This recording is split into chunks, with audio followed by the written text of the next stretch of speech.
নহেমিয়া 1 অধ্যায়। নহেমিয়াৰ মনৰ দুখ আৰু প্ৰাৰ্থনা। হখলিয়াৰ পুত্ৰ নহেমিয়াৰ পুস্তক। হখলিয়াৰ পুত্ৰ নহেমিয়াৰ কথা। 20 বছৰৰ কিছলেভ মাহত মই শোচন নগৰৰ দুৰ্গত থাকোঁতে এইদৰে হৈছিল। তেতিয়া হনানি নামৰ মোৰ এজন ভাই যিহুদাৰ পৰা কিছুমান লোকৰ সৈতে আহিছিল। মই তেওঁলোকক বন্দীত্বৰ পৰা ৰক্ষা পোৱা ইহুদী লোকসকলৰ উপৰিও যিসকল ইহুদী লোক তাত আছিল সেইসকলৰ বিষয়ে আৰু জেৰুচালেম চহৰৰ বিষয়ে সুধিছিলোঁ। তেতিয়া তেওঁলোকে মোক ক'লে, বন্দীত্বৰ পৰা ৰক্ষা পোৱা লোকসকল সমস্যা আৰু অপমানেৰে জৰ্জৰিত হৈ আছে, কিয়নো জেৰুচালেমৰ দেৱাল ভাঙি মুকলি হৈ আছে আৰু দুৱাৰবোৰ জুইৰে পোৰা হৈছে। এই কথা শুনাৰ লগে লগে মই বহি ক্ৰন্দন কৰিলোঁ আৰু মই কিছুদিন ভোগ কৰি লঘোণ দি স্বৰ্গৰ ঈশ্বৰৰ আগত প্ৰাৰ্থনা কৰিলোঁ। মই ক'লোঁ, হে জিহুৱা, আপুনি স্বৰ্গৰ ঈশ্বৰ, আপুনি মহান আৰু ঐশ্বৰ্যৱান।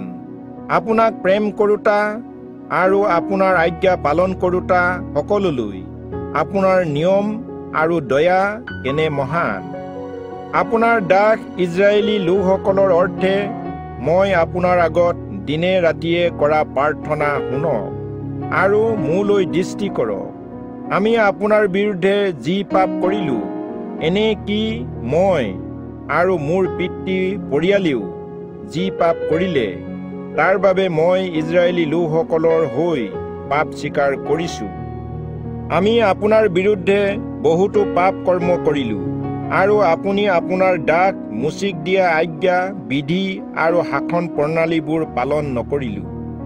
বিনয় কৰোঁ, আপুনি আপোনাৰ দাস মুচিক আজ্ঞা কৰা বাক্য সোঁৱৰণ কৰক। আপুনি মুচিক কৈছিল, যদি তোমালোকে অবিশ্বাসৰ দৰে কাৰ্য কৰা, মই তোমালোকক দেশৰ মাজত ছিন্ন ভিন্ন কৰিম। কিন্তু যদি তোমালোকে মোলৈ ঘূৰি আহা আৰু মোৰ আজ্ঞা পালন কৰি সেইমতে কাৰ্য কৰা, তেন্তে তোমালোকৰ লোকসকল আকাশৰ অন্তভাগত ছিন্ন ভিন্ন হৈ থাকিলেও মই তাৰ পৰা তেওঁলোকক আনি একগোট কৰিম আৰু মোৰ নাম চিৰস্থায়ী কৰিবৰ অৰ্থে মই মনোনীত কৰা ঠাইলৈ তেওঁলোকক ঘূৰাই আনিম। তেওঁলোকে আপোনাৰ দাস আৰু প্ৰজা, যাক আপুনি আপোনাৰ মহা পৰাক্ৰম আৰু বলৱান হাতেৰে মুক্ত কৰিলে। হে জিহুৱা, বিনয় কৰোঁ, আপোনাৰ এই দাসৰ প্ৰাৰ্থনা শুনক আৰু যিসকলে আপোনাৰ নাম গৌৰৱান্বিত কৰি আনন্দিত হয় তেওঁলোকৰো প্ৰাৰ্থনা শুনক। বিনয় কৰোঁ, আজি আপোনাৰ এই দাসক কৃতকাৰ্য হ'বলৈ দিয়ক আৰু এই ব্যক্তিৰ সাক্ষাতে তেওঁক অনুগ্ৰহ দান কৰক। মই ৰজাৰ পাণপাত্ৰ ধৰোতাৰূপে সেৱা কৰিছিলোঁ। নহেমিয়া 2 অধ্যায়। নহেমিয়াই জেৰুচালেমলৈ যাত্ৰা কৰা আৰু তাৰ গড় চোৱা। ৰজা অৰ্তক্ষেতৰ ৰাজত্বৰ 20 বছৰৰ নিচান মাহত তেওঁ দ্ৰাক্ষাৰস বাছি ল'লে আৰু মই সেই দ্ৰাক্ষাৰস লৈ ৰজাক দিলোঁ। তাৰ আগেৰে মই ৰজাৰ আগত কেতিয়াও মুখ মলিন কৰা নাই। কিন্তু ৰজাই মোক ক'লে, তোমাৰ মুখ কিয় মলিন হৈছে? তোমাক অসুখীয়া যেন লগা নাই জানো? নিশ্চয় এয়া আন্তৰিক বেদনা। তেতিয়া মোৰ অতিশয় ভয় লাগিল। মই ৰজাক ক'লোঁ, মহাৰাজ, চিৰজীৱী হওক, মোৰ মুখ কিয় মলিন নহ'ব? যিহেতু মোৰ পিতৃসকলৰ মৈদামৰ ঠাই উচ্ছন্ন কৰা হ'ল আৰু সেই ঠাইৰ দুৱাৰবোৰ জুইৰে পুৰি ধ্বংস কৰা হ'ল। তেতিয়া ৰজাই মোক ক'লে, মই কি কৰাটো তুমি বিচাৰিছা? সেয়ে মই স্বৰ্গৰ ঈশ্বৰৰ আগত প্ৰাৰ্থনা কৰিলোঁ। মই ৰজাক উত্তৰ দি ক'লোঁ, যদি মহাৰাজে ভাল দেখে আৰু আপোনাৰ এই দাসে যদি আপোনাৰ দৃষ্টিত অনুগ্ৰহ পাওঁ, তেন্তে আপুনি মোক মোৰ পিতৃসকলৰ মৈদামৰ নগৰ যিহুদালৈ পঠিয়াই দিয়ক, মই তাক পুনৰাই সাজিম। ৰজাই মোক উত্তৰ দিলে আৰু তেওঁ ৰাণীও তেওঁ কাষত বহি আছিল। তুমি কিমান দিনৰ বাবে যাবা আৰু কেতিয়া উভতি আহিবা? মই যেতিয়া তেওঁক নিৰূপিত সময়ৰ কথা দিলোঁ, তেতিয়া ৰজাই আনন্দেৰে মোক পঠিয়াই দিলে। তাৰ পাছত মই ৰজাক ক'লোঁ, যদি ৰজা এই কথাত সন্তোষ পাইছে, তেনেহ'লে নদীৰ সিপাৰে থকা দেখাধ্যক্ষসকলৰ বাবে লিখা চিঠি মোক দিব পাৰে, যাতে যিহুদালৈ যাওঁতে তেওঁলোকৰ দেশ পাৰ হ'বলৈ তেওঁলোকে মোক অনুমতি দিয়ে। ৰজাৰ বনাঞ্চল ৰখীয়া আছফলৈও এখন চিঠি দিব পাৰে, যাতে মন্দিৰৰ কাষত থকা দুৰ্গৰ দুৱাৰৰ চৌকাত, নগৰৰ দেৱাল আৰু যি গৃহত মই থাকিম, সেই সকলোবোৰ বাবে তেওঁ মোক যেন কাঠ দিয়ে। মোৰ ওপৰত ঈশ্বৰৰ মংগলময় হাত থকাত ৰজাই মোৰ অনুৰোধবোৰ গ্ৰহণ কৰিলে। মই নদীৰ সিপাৰে থকা দেখাধ্যক্ষসকলৰ ওচৰলৈ আহিলোঁ আৰু ৰজাৰ পত্ৰবোৰ তেওঁলোকক দিলোঁ। ৰজাই মোৰ লগত সৈন্যসমূহৰ কৰ্মচাৰী আৰু অশ্বাৰোহী পঠাইছিল। ইজৰাইলৰ লোকসকলক সহায় কৰিবলৈ কোনো এজন ব্যক্তি আহি থকা কথা যেতিয়া হুৰিনিয়া, চনবল্লত আৰু অমনিয়া টুবিয়া দাসে শুনিলে, তেতিয়া তেওঁলোকে অতিশয় বেজাৰ পালে। মই জেৰুচালেমলৈ আহিলোঁ আৰু তাত 3 দিন থাকিলোঁ। মই ৰাতিয়ে উঠিলোঁ। তাতে মই আৰু কেইজনমান পুৰুষ মোৰ সৈতে আছিল। জেৰুচালেমৰ অৰ্থে যি কৰিবলৈ মোৰ ঈশ্বৰে মোৰ মনত উদগনি দিলে, সেই কথা মই কাৰো আগত নকলোঁ। মই উঠি অহা জন্তুটোৰ বাহিৰে আন কোনো জন্তু মোৰ লগত নাছিল। মই ৰাতিতে উপত্যকাৰ দুৱাৰেদি বাহিৰ ওলাই গৈ জেৰুচালেমৰ ভগা দেৱাল আৰু জুইৰে পোৰা দুৱাৰবোৰ পৰীক্ষণ কৰি নাক, নাট আৰু গোবৰৰ দুৱাৰলৈকে গ'লোঁ। তাৰ পাছত মই ভুমুক দুৱাৰ আৰু ৰজাৰ পুখুৰীলৈকে গ'লোঁ। মই উঠি যোৱা জন্তুটো যাবৰ বাবে সেই ঠাই অতি ঠেক আছিল। সেয়ে মই ৰাতি উপত্যকাৰেদি ওপৰলৈ উঠি গৈ দেৱাল চালোঁ আৰু উপত্যকাৰ দুৱাৰেদি সোমাই মই উভতি আহিলোঁ। মই কলৈ গৈছিলোঁ আৰু কি কৰিলোঁ, সেই বিষয়ে শাসনকৰ্তাসকলে জনা নাছিল। তেতিয়ালৈকে মই যিহুদীসকলক বা পুৰোহিতসকলক বা প্ৰধান লোকসকলক বা শাসনকৰ্তাসকলক বা অৱশিষ্ট যিসকল লোকে কাম কৰিছিল, তেওঁলোককো একো কোৱা নাছিলোঁ। মই তেওঁলোকক ক'লোঁ, আমি কেনে দুৰৱস্থাত আছোঁ, জেৰুচালেম কেনেকৈ উচ্ছন্ন হৈ পৰি আছে আৰু তাৰ দুৱাৰবোৰ কেনেকৈ জুইৰে পুৰিলে, সেইবোৰ আপোনালোকে দেখিছে। আহক, আমি জেৰুচালেমৰ দেৱাল পুনৰ নিৰ্মাণ কৰোঁ। তেতিয়া আমি পুনৰ অপমানিত হ'বলৈ কোনো কাৰণ নাথাকিব। মই তেওঁলোকক ইয়াকো ক'লোঁ যে ঈশ্বৰৰ মংগলময় হাত মোৰ ওপৰত আছে আৰু ৰজাই মোক যি কথা কৈছিল, সেই কথাও তেওঁলোকক জনালোঁ। তেওঁলোকে ক'লে, আহক, আমি নিৰ্মাণ কাৰ্যৰ বাবে সাজু হওঁ। সেয়ে তেওঁলোকে সেই উত্তম কাৰ্যৰ অৰ্থে নিজৰ হাত সবল কৰিলে। কিন্তু হুৰণীয়া, চনবল্লত, অমনিয়া, টুবিয়া দাস আৰু আৰবিয়া গেছমে এই কথা শুনি আমাক উপহাস কৰিলে আৰু আমাক হেয়জ্ঞান কৰি ক'লে, তোমালোকে কি কৰি আছা? তোমালোকে ৰজাৰ বিৰুদ্ধে বিদ্ৰোহ কৰিছানে? তেতিয়া মই তেওঁলোকক উত্তৰ দি ক'লোঁ, স্বৰ্গৰ ঈশ্বৰেই আমাক কৃতকাৰ্য কৰিব। আমি তেওঁৰ দাস আৰু আমি নিৰ্মাণ কাৰ্য কৰিম। কিন্তু জেৰুচালেমত তোমালোকৰ ভাগ কি অধিকাৰ নাই, আৰু জেৰুচালেমত ইতিহাসতো তোমালোকৰ কোনো স্বত্ব নাছিল। নহিমিয়া 3 অধ্যায়। পুনৰ গড় নিৰ্মাণ কৰা। প্ৰধান পুৰোহিত ইলিয়াচিব আৰু তেওঁ পুৰোহিত ভাইসকলে উঠি মেৰচাক দুৱাৰ সাজিলে। তেওঁলোকে দুৱাৰবোৰ পবিত্ৰ কৰি উৎসৰ্গ কৰিলে আৰু তাক যথাস্থানত লগালে। এইদৰে তেওঁলোকে 100টা স্তম্ভ আৰু হন্নেলৰ স্তম্ভ পবিত্ৰকৃত কৰিলে। তেওঁৰ পাছত জিৰিহুৰ লোকসকলে কাম কৰিলে আৰু তেওঁলোকৰ পাছত ইম্ৰিৰ পুত্ৰ জক্কুৰে কাম কৰিলে। হছ-চানাৱাৰ পুত্ৰসকলে মৎস্য দুৱাৰ সাজিলে। তেওঁলোকে দুৱাৰত চৌকাঠ লগালে আৰু দুৱাৰত শলখা ও ডাং লগালে। মৰেমুতে তাৰ পাছত অংশ মেৰামতি কৰিলে। তেওঁ উৰিয়াৰ পুত্ৰ আছিল আৰু উৰিয়া হক্কুচৰ পুত্ৰ আছিল। তেওঁলোকৰ পাছত মচুল্লমে মেৰামতি কৰিলে। তেওঁ বেৰেখিয়াৰ পুত্ৰ আৰু বেৰেখিয়া মচেজবেলৰ পুত্ৰ আছিল। তেওঁৰ পাছত চাদুকে মেৰামতি কৰিলে। তেওঁ বানাৰ পুত্ৰ। তেওঁলোকৰ পাছত টকুৱা লোকসকলে মেৰামতি কৰিলে, কিন্তু তেওঁলোকৰ তদাৰক কৰোঁতাজনৰ আদেশ তেওঁলোকৰ মুখ্য লোকসকলে অমান্য কৰিলে। পচেহৰ পুত্ৰ জুয়াদা আৰু বচুদিয়াৰ পুত্ৰ মছলুমে পুৰণি দুৱাৰ মেৰামতি কৰিলে।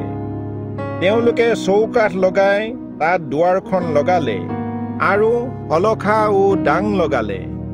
তেওঁলোকৰ পাছত গিবিউনিয়াৰ মলটিয়াৰ লগত মেৰুনুথিয়াৰ জাদুনে মেৰামতি কৰিলে।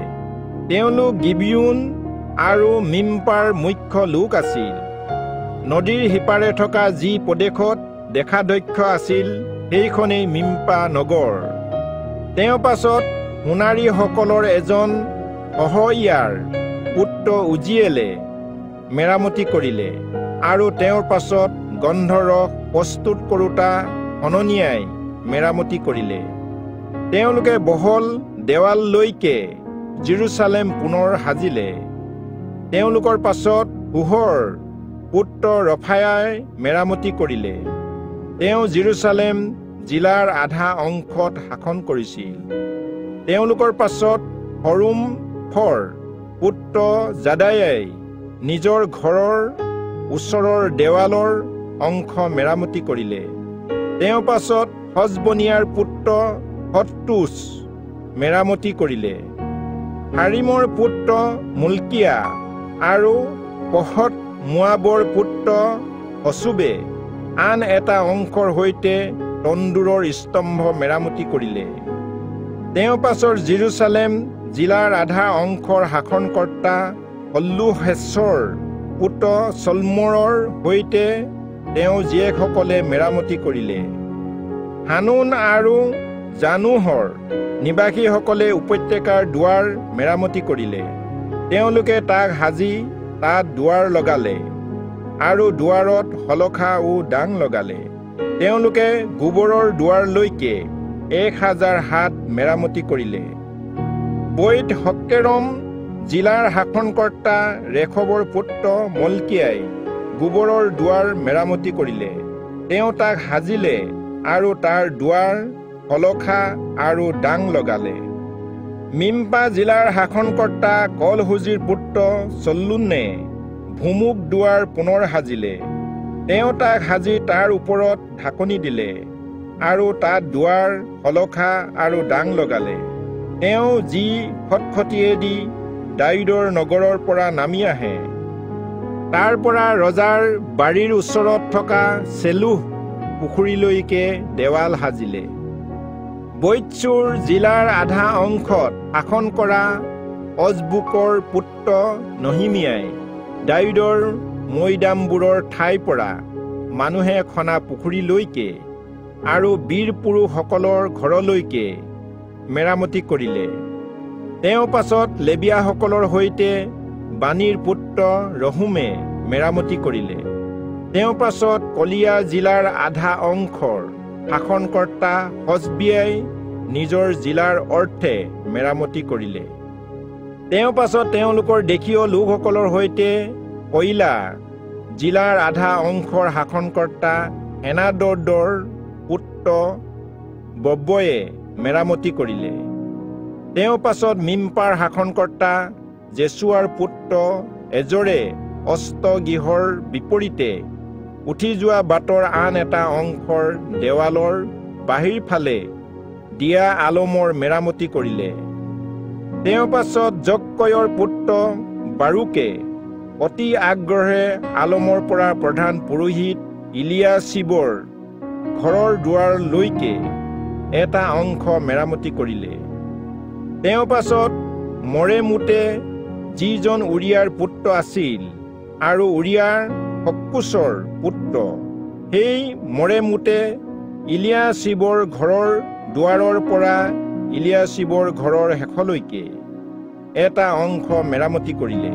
তেওঁ পাছত জেৰুচালেমৰ চাৰিও সীমাৰ পৰা অহা লোকসকল আৰু পুৰোহিতসকলে মেৰামতি কৰিলে। তেওঁলোকৰ পাছত বেঞ্জামিন আৰু হুচবে নিজৰ ঘৰৰ বিপৰীতে মেৰামতি কৰিলে। তেওঁলোকৰ পাছত অনিয়াৰ পুত্ৰ মাছেয়াৰ পুত্ৰ অজৰিয়াই নিজৰ ঘৰৰ ওচৰত মেৰামতি কৰিলে। তেওঁ পাছত হেনাদদৰ পুত্ৰ বিন্নুয়ে অজৰিয়াৰ ঘৰৰ পৰা আলমলৈকে এটা অংশ মেৰামতি কৰিলে। উজয়ৰ পুত্ৰ পাল্লে আলমৰ বিপৰীতে ওপৰ ফালে ৰজাৰ গৃহৰ পৰা স্তম্ভ পহৰীৰ চোতাললৈকে মেৰামতি কৰিলে। তেওঁ পাছত পৰিউচৰ পুত্ৰ পদায়াই মেৰামতি কৰিলে। তাৰ পাছত ওফেলত থকা মন্দিৰৰ দাগবোৰে পূব দিশে জলদুৱাৰৰ বিপৰীতে থকা প্ৰকল্পৰ স্তম্ভলৈকে মেৰামতি কৰিলে। তেওঁ পাছত টকুৰাৰ লোকসকলে বাহিৰ ফালে থকা বৃহৎ স্তম্ভৰ বিপৰীতে ওফেলৰ দেৱাললৈকে আন এটা অংশ মেৰামতি কৰিলে। অশ্ব দুৱাৰৰ ওপৰ ফালৰ পৰা প্ৰতিজন পুৰোহিতে নিজৰ নিজৰ ঘৰৰ বিপৰীতে মেৰামতি কৰিলে। তেওঁলোকৰ পাছত ইম্মেৰৰ পুত্ৰ চাদুকে নিজৰ ঘৰৰ বিপৰীতে থকা এটা অংশ মেৰামতি কৰিলে। তেওঁ পাছত পূব দুৱাৰৰ ৰখীয়া ছখনিয়াৰ পুত্ৰ চমৰিয়াই মেৰামতি কৰিলে। তেওঁ পাছত চেলেমিয়াৰ পুত্ৰ হননিয়া আৰু চালফৰ ষষ্ঠ পুত্ৰ হানুনে আন এটা অংশ মেৰামতি কৰিলে। তেওঁ পাছত বেৰেখিয়াৰ পুত্ৰ মচুল্লমে নিজৰ কোঠালিৰ বিপৰীতে মেৰামতি কৰিলে। তেওঁ পাছত সোণাৰী মলকিয়াই মন্দিৰৰ দাসসকলৰ আৰু বণিকসকলৰ সাক্ষাৎ কৰা দুৱাৰৰ বিপৰীতে চুকৰ ফালে ওপৰত থকা কোঠালৈকে মেৰামতি কৰিলে। চুকৰ ফালে থকা ওপৰৰ কোঠা আৰু মেৰচাক দুৱাৰৰ মাজৰ অংশ সোণাৰী আৰু বণিকসকলে মেৰামতি কৰিলে। নহিমিয়া 4 অধ্যায়। শত্ৰুবোৰক বাধা দিয়া আৰু তাৰ প্ৰতিকাৰ। তাৰ পাছত চনবল্লতে যেতিয়া আমি দেৱাল নিৰ্মাণ কৰাৰ কথা শুনিলে, তেতিয়া তেওঁ ক্ৰোধত প্ৰজ্বলিত হৈ যিহুদীসকলক বিদ্ৰোহ কৰিলে।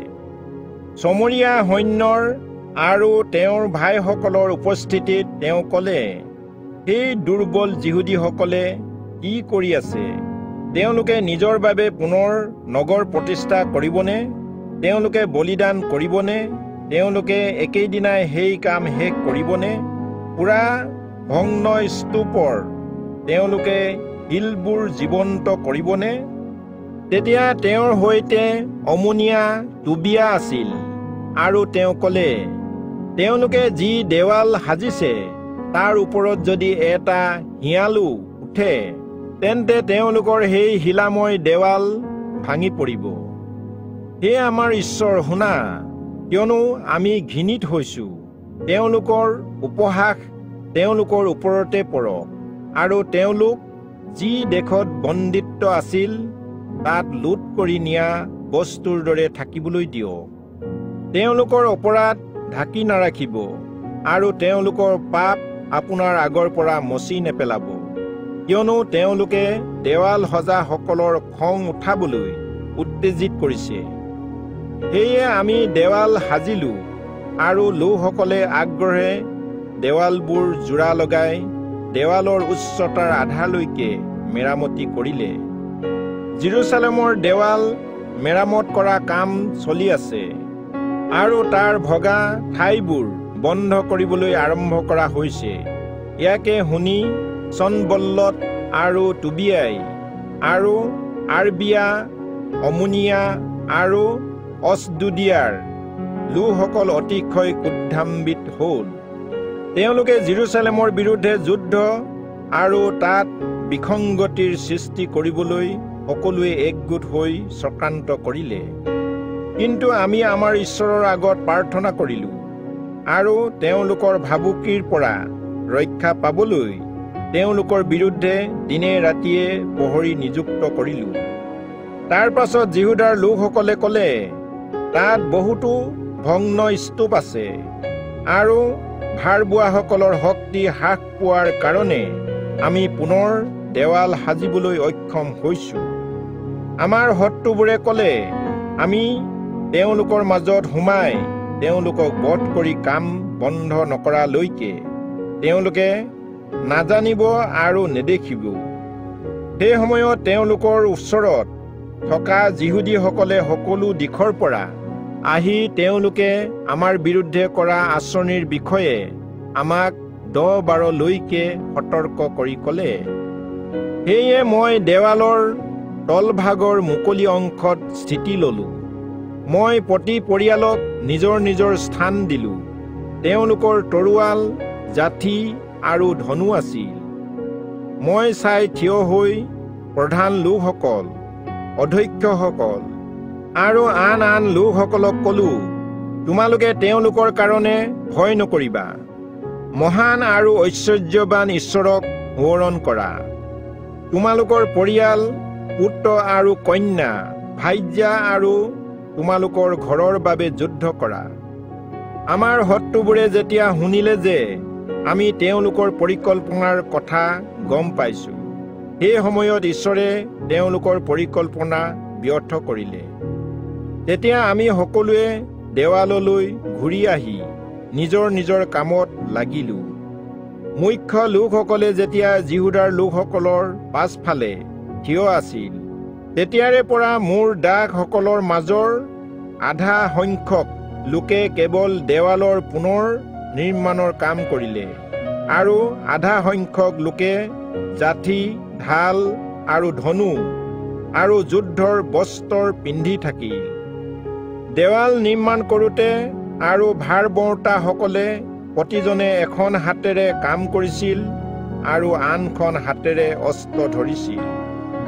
দেৱাল নিৰ্মাণ কৰোঁতা প্ৰতিজনে কাষত তৰোৱাল লৈছিল আৰু সেইদৰে কাম কৰিছিল। যিজনে তুৰী বজাইছিল তেওঁ মোৰ ওচৰত থিয় হৈছিল। মই প্ৰধান লোকসকলক, কৰ্মচাৰীসকলক আৰু অৱশিষ্ট লোকসকলক ক'লোঁ, এই কৰ্ম বৃহৎ আৰু বিকটিত আৰু আমি দেৱালৰ ওপৰত ইজনে সিজনৰ পৰা দূৰত থাকি পৃথকে আছো। তোমালোকে যি ঠাইত তুৰীৰ মাত শুনিবা সেই ঠাইলৈ তৎক্ষণাৎ গৈ তোমালোকে সমবেত হবা। আমাৰ ঈশ্বৰে আমাৰ বাবে যুদ্ধ কৰিব। সেয়ে আমি এই কাৰ্য কৰি আছো। তেওঁলোকৰ মাজত আধা সংখ্যক লোকে বেলি ওলোৱাৰ পৰা তৰা দেখালৈকে যাঠি ধৰি থাকে। সেই সময়ত ময়ো লোকসকলক ক'লোঁ, প্ৰতিজন লোক আৰু তেওঁৰ দাসে জেৰুজালেমৰ মাজত ৰাতিটো অতিবাহিত কৰক। সেয়ে তেওঁলোক ৰাতি আমাৰ ৰখীয়া হ'ব আৰু দিনত কাম কৰিব। সেয়ে মই নাইবা মোৰ ভাইসকল, মোৰ দাসসকল আৰু মোক অনুসৰণ কৰা ৰখীয়াসকলৰ কোনেও কাপোৰ সলনি কৰা নাছিলোঁ আৰু এনেকৈ পানী খাবলৈ যাওঁতেও প্ৰতিজনে নিজৰ অস্ত্ৰ কঢ়িয়াইছিলোঁ। নহিমিয়া 5 অধ্যায়। দৰিদ্ৰসকলক কৰা নিৰ্যাতনৰ নিবাৰণ। তাৰ পাছত লোকসকলে আৰু তেওঁলোকৰ ভাৰ্যাসকলে তেওঁলোকৰ যিহুদী ভাইসকলৰ কাৰণে উচ্চ স্বৰে কান্দিলে। তেওঁলোকৰ মাজৰ কিছুমানে ক'লে, আমি আমাৰ ল'ৰা-ছোৱালীৰ সৈতে বহুতো আছো। সেয়ে আমি খাই জীয়াই থাকিবলৈ আমাক শস্য লাগে। তাত থকা কিছু লোকে ক'লে, আমি আমাৰ পথাৰবোৰ, দ্ৰাক্ষা বাৰীবোৰ আৰু আকালৰ সময়ত খাদ্যৰ বাবে আমাৰ ঘৰবোৰকো বন্ধক দিলোঁ। আন কিছু লোকে ক'লে, আমি আমাৰ পথাৰ আৰু দাক্ষা বাৰীবোৰৰ ৰাজহ কৰ দিবলৈ ধন ধাৰে আনিলো। যদিও আমাৰ শৰীৰ, মাংস আৰু তেজ আমাৰ ভাইসকলৰ দৰেই একেই, আৰু আমাৰ সন্তানসকলৰ দৰেই তেওঁলোকৰো সন্তানসকল একেই, তথাপিও আমাৰ ল'ৰা-ছোৱালীক দাসত্বত বিক্ৰী কৰিবলৈ আমি বাধ্য। আমাৰ ছোৱালীসকলৰ মাজৰ কেইজনীমানক ইতিমধ্যে দাস কামৰ বাবে দিয়া হ'ল। কিন্তু এই ক্ষেত্ৰত সহায় কৰিবলৈ আমাৰ একো উপায় নাই, কাৰণ আমাৰ পথাৰ আৰু দাক্ষা বাৰীবোৰ আন লোকৰ হ'ল। মই যেতিয়া তেওঁলোকৰ কথা আৰু কাটৰোক্তি শুনিলো, তেতিয়া মোৰ বৰ খং উঠিছিল। তাৰ পাছত মই এই বিষয়ে চিন্তা কৰিলো আৰু প্ৰধান লোকসকল আৰু কৰ্মচাৰীসকলৰ বিৰুদ্ধে অভিযোগ আনিলো। মই তেওঁলোকক ক'লো, আপোনালোকে প্ৰতিজনে নিজৰ নিজৰ ভাইৰ পৰা সুদ বেছিকৈ দাবী কৰি লৈছে। মই তেওঁলোকৰ বিৰুদ্ধে মহাসভা পাতিলো আৰু তেওঁলোকক ক'লো, দেশবোৰলৈ বিক্ৰী কৰা আমাৰ যিহুদীসকলক আমি সাধ্য অনুসাৰে মুকলি কৰি আনিলো। কিন্তু তাৰ উপৰিও আপোনালোকে আপোনালোকৰ ভাই ভনীসকলক বিক্ৰী কৰি আছে। সেইসকলক হয়তো আমালৈকে ঘূৰাই বিক্ৰী কৰিছে। তাতে তেওঁলোক নিমাত হ'ল আৰু একো উত্তৰ দিব নোৱাৰিলে। মই পুনৰ ক'লো, আপোনালোকে যি কৰি আছে সেয়া ভাল নহয়। আমাৰ দেশৰ শত্ৰুবোৰে আমাক নিন্দা কৰাটো নিষেধ কৰিবলৈ আপোনালোকে আমাৰ ঈশ্বৰলৈ ভয় ৰাখি চলা উচিত নহয়নে? মই আৰু মোৰ ভাইসকলে আৰু মোৰ দাসবোৰেও তেওঁলোকক ধন আৰু শস্য ধাৰে দিছো। কিন্তু আমি এই ধাৰৰ সুত লোৱা ব্যৱস্থা বন্ধ কৰা উচিত। তেওঁলোকৰ পথাৰ, দাক্ষাবাৰী, জিত গছৰ বাৰী, ঘৰবোৰ আৰু তেওঁলোকৰ পৰা আদায় কৰা ধন, শস্য, নতুন দাক্ষাৰ ৰস আৰু তেল যিবোৰ আপোনালোকে দাবী কৰি লৈছিল, সেই সকলো আজিয়েই তেওঁলোকক উভতাই দিয়ক। তেতিয়া তেওঁলোকে ক'লে, আমি তেওঁলোকৰ পৰা যিবোৰ লৈছো সেইবোৰ উভতাই দিম আৰু তেওঁলোকৰ পৰা একো নিবিচাৰো। আপুনি কোৱাৰ দৰে আমি কৰিম। তাৰ পাছত মই পুৰোহিতসকলক মাতি আনিলো আৰু তেওঁলোকে কৰা প্ৰতিজ্ঞাৰ দৰে কৰিবলৈ তেওঁলোকক শপত খোৱালো। মই মোৰ কাপোৰৰ ভাঁজ জোকাৰি ক'লো, সেয়ে যিকোনোৱে এই প্ৰতিজ্ঞা পালন নকৰে, ঈশ্বৰে তেওঁক তেওঁ ঘৰৰ আৰু অধিকাৰৰ পৰা এইদৰে জোকাৰি পেলাওক। সেয়ে তেওঁক জোকৰা হওক আৰু উদং কৰা হওক। গোটেই সমাজে ক'লে, আমেন, আৰু তেওঁলোকে জিহুৱাৰ প্ৰশংসা কৰিলে। লোকসকলে তেওঁলোকে কৰা প্ৰতিজ্ঞাৰ দৰেই কাৰ্য কৰিলে। সেয়ে সেই সময়ৰ পৰা মই জিহুদাৰ দেশত ৰজা অতক্ষত ৰাজত্ব কালৰ 20 বছৰৰ পৰা 32 বছৰলৈকে তেওঁলোকৰ দেখাধ্যক্ষ নিযুক্ত হৈছিলো। নহয়, মই নাইবা মোৰ ভাইসকলে এই 12 বছৰ দেখাধ্যক্ষৰ বাবে যোগান ধৰা আহাৰ খোৱা নাছিলো। কিন্তু পূৰ্বতে থকা দেখাধ্যক্ষসকল যিসকল মোৰ আগতে আছিল, তেওঁলোকে লোকসকলৰ ওপৰত গধুৰ বোজা দিছিল আৰু তেওঁলোকৰ দৈনিক খোৱা বস্তু আৰু দাক্ষাৰস বাবে লোকসকলৰ পৰা তেওঁলোকে 40 চেকল ৰূপ লৈছিল। তাৰ উপৰিও তেওঁলোকৰ দাসসকলে লোকসকলৰ ওপৰত অত্যাচাৰ কৰিছিল। কিন্তু মই সেইদৰে কৰা নাই, কাৰণ মই ঈশ্বৰলৈ ভয় কৰোঁ। মই দেৱালৰ কামো একেৰাহে কৰি আছিলো আৰু আমি মাটি কিনা নাছিলো। মোৰ সকলো দাসসকলে কামৰ বাবে সেই ঠাইলৈ আহি গোট খালে। আমাৰ চাৰিওফালে থকা দেশৰ মাজৰ পৰা যিসকল লোক আমাৰ ওচৰলৈ আহিছিল, তেওঁলোকৰ উপৰিও মোৰ মেজত বহা যিহুদী আৰু কৰ্মচাৰী লোকসকল সৰ্বমুঠ 150 জন আছিল। সেই সময়ত প্ৰতিদিনেই এটা ষাঁড় গৰু, 6টা উত্তম মেৰ শাক আৰু চৰাইবোৰো প্ৰস্তুত কৰা হৈছিল। আৰু প্ৰতি 10 দিনৰ সকলো বিধৰ দ্ৰাক্ষাৰস অধিক পৰিমাণে যুগুত কৰা হৈছিল। তথাপিও এই সকলোৰ বাবে মই দেখাধ্যক্ষৰ আহাৰৰ খৰচ দাবী কৰা নাছিলোঁ, কাৰণ লোকসকলৰ বাবে এই দাবী অসুবিধাজনক হ'লহেঁতেন। হে মোৰ ঈশ্বৰ, এই লোকসকলৰ অৰ্থে মই যিবোৰ কাম কৰিলোঁ তাৰ বাবে মোক সোঁৱৰণ কৰক। নহেমীয়া 6 অধ্যায়। শত্ৰুৰ চক্ৰান্ত।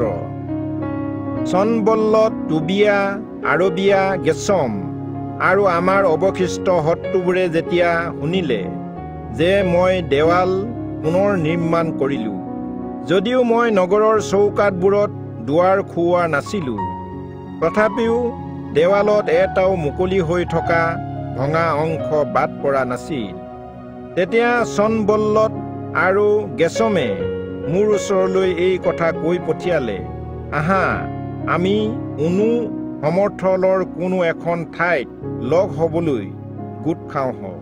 কিন্তু তেওঁলোকে মোৰ অনিষ্ট কৰিবলৈ ইচ্ছা কৰিছিল।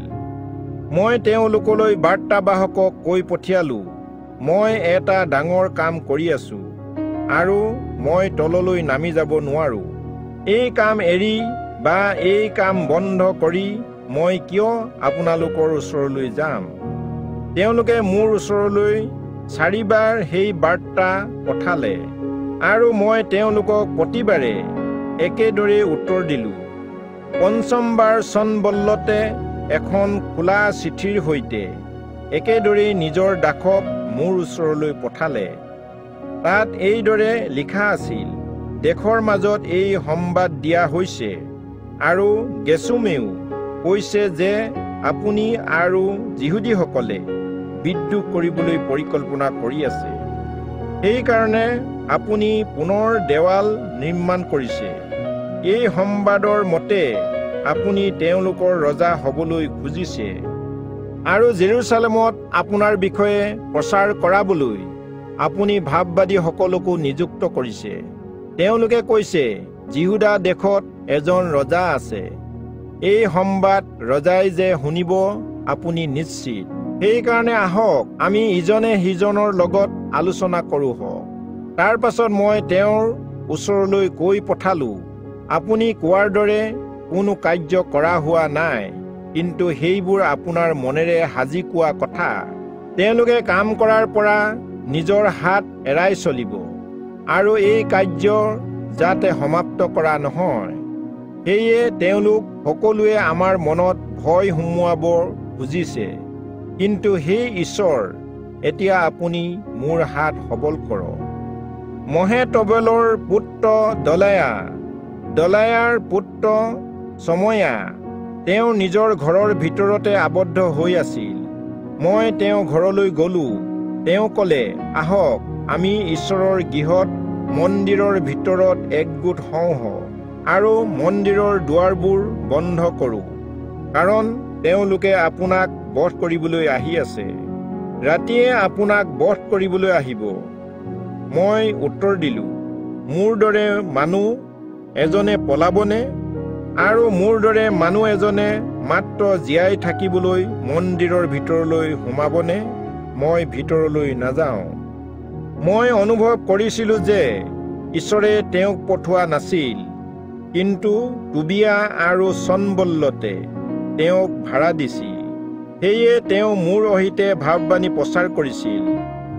মোক ভয় খুৱাবৰ বাবে তেওঁলোকে তেওঁক ভাড়া দিছিল। তেওঁ যি কৈছিল সেইদৰে কাম কৰি মই যেন পাপ কৰোঁ আৰু তেওঁলোকে মোক দুৰ্নাম কৰি লজ্জিত কৰিব পাৰে, এইকাৰণে তেওঁক ভাড়া দিয়া হৈছিল। হে মোৰ ঈশ্বৰ, টোবিয়া আৰু সনবল্লতৰ এই কাৰ্য অনুসাৰে তেওঁলোকক আৰু মোক ভয় দেখুৱাব খোজা নুৱদীয়া ভাৱবাদিনী আৰু অৱশিষ্ট ভাৱবাদীসকলকো সোঁৱৰণ কৰা। দেৱাল সাজি সমাপ্ত হোৱা বন্দী অৱস্থাৰ পৰা অহা লোকসকলৰ তালিকা। ইলুল মাহৰ 25 দিনৰ দিনা 52 দিনৰ পাছত সেই দেৱাল সাজি সমাপ্ত হ'ল।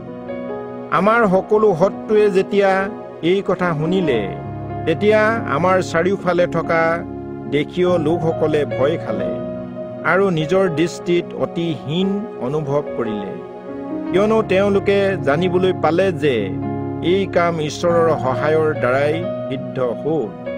সেই সময়ত যিহুদাৰ প্ৰধান লোকসকলে টবিয়াৰ ওচৰলৈ বহুতো চিঠি পঠিয়ালে আৰু টবিয়াৰ চিঠিও তেওঁলোকলৈ আহিলে। তাতে যিহুদাৰ অনেক লোকে তেওঁৰ পক্ষত শপত খাইছিল। সেইবাবে তেওঁলোক বাধ্যত পৰিছিল, কাৰণ তেওঁ আৰহৰ পুত্ৰ ছখনিয়াৰ জোঁৱায়েক আছিল। তেওঁ পুত্ৰ জিহুহাননে বেৰেখিয়াৰ পুত্ৰ মছুল্লমৰ জীয়েকক বিয়া কৰাইছিল। তেওঁলোকে মোৰ আগত তেওঁৰ সৎকাৰ্যৰ কথা কৈছিল আৰু মোৰ কথাৰ বিষয়েও তেওঁৰ আগত সম্বাদ দিছিল। মোক ভয় খুৱাবৰ বাবে টবিয়াই চিঠি পঠিয়াইছিল। নহিমিয়া ৭ অধ্যায়। দেৱালবোৰ যেতিয়া সাজি সমাপ্ত কৰা হৈছিল, তেতিয়া মই দুৱাৰবোৰ যথাস্থানত শুৱাইছিলোঁ আৰু দুৱৰী গায়ক আৰু লেবিয়াসকলক নিযুক্ত কৰা হৈছিল। মই মোৰ ভাই হননিয়াৰ সৈতে জেৰুজালেমৰ দায়িত্ব দিছিলোঁ। যদিও তেওঁ এজন বিশ্বাসী আৰু ঈশ্বৰলৈ বহু লোকতকৈ অধিক ভয়কাৰী আছিল, কিন্তু তেওঁ দুৰ্গৰ দায়িত্ব বহন কৰিব পৰা নাছিল। মই তেওঁলোকক ক'লো, যেতিয়ালৈকে টান ৰ'দ নহয় তেতিয়ালৈকে জেৰুজালেমৰ দুৱাৰবোৰ মেলিব নালাগে। দুৱৰীসকলে পৰ দি থকাৰ সময়ত আপোনালোকে দুৱাৰবোৰ বন্ধ কৰিব আৰু ডাংবোৰ দিব পাৰিব। আপোনালোকে জেৰুজালেমত নিবাস কৰা লোকসকলক প্ৰহৰীৰ বাবে নিযুক্ত কৰিব।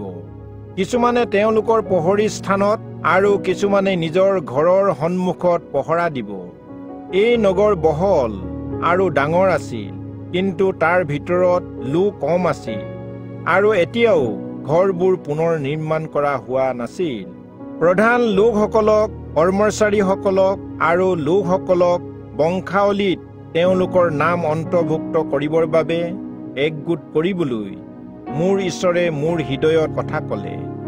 মই বাবিলৰ পৰা প্ৰথমে অহা লোকসকলৰ এখন বংশাৱলী পত্ৰ পালোঁ আৰু তলত উল্লেখিত এই সকলো বিচাৰি পালোঁ। প্ৰদেশৰ এই লোকসকল, যিসকলক বাবিলৰ ৰজা নবুখদনেছৰে বন্দী কৰি লৈ গৈছিল আৰু বন্দীত্বত ৰাখিছিল, তেওঁলোক বন্দীত্বৰ পৰা মুকলি হৈ জেৰুজালেম আৰু যিহুদাৰ নিজৰ নিজৰ নগৰলৈ উভতি আহিছিল।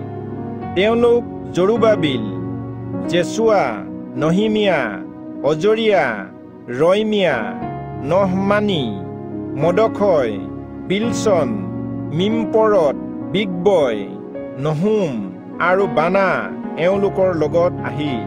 উল্লেখিত ইজৰাইল লোকৰ পুৰুষসকলৰ সংখ্যা তলত অন্তৰ্ভুক্ত আছে।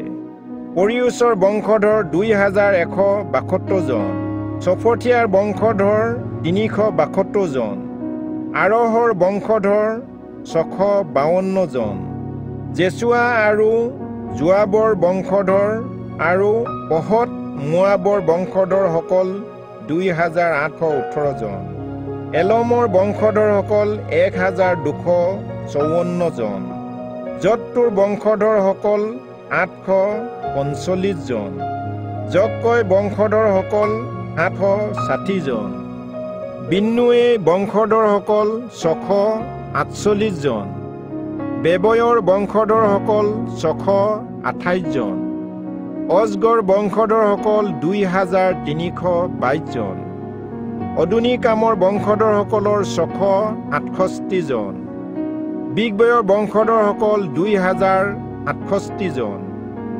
আদিনৰ বংশধৰসকল 655 জন, হিজকিয়াৰ আতেৰৰ বংশধৰসকল 98 জন, হাছুমৰ বংশধৰসকল 328 জন, বেচয়ৰ বংশধৰসকল 324 জন, হাৰিফৰ বংশধৰসকল 112 জন, গিবিয়নৰ বংশধৰসকল 95 জন, বৈদলেহেম আৰু নটোফাৰ পৰা অহা লোক 188 জন, অনাথোতৰ পৰা অহা লোক 128 জন, বৈদ আসমা বতৰ লোকসকল 42 জন।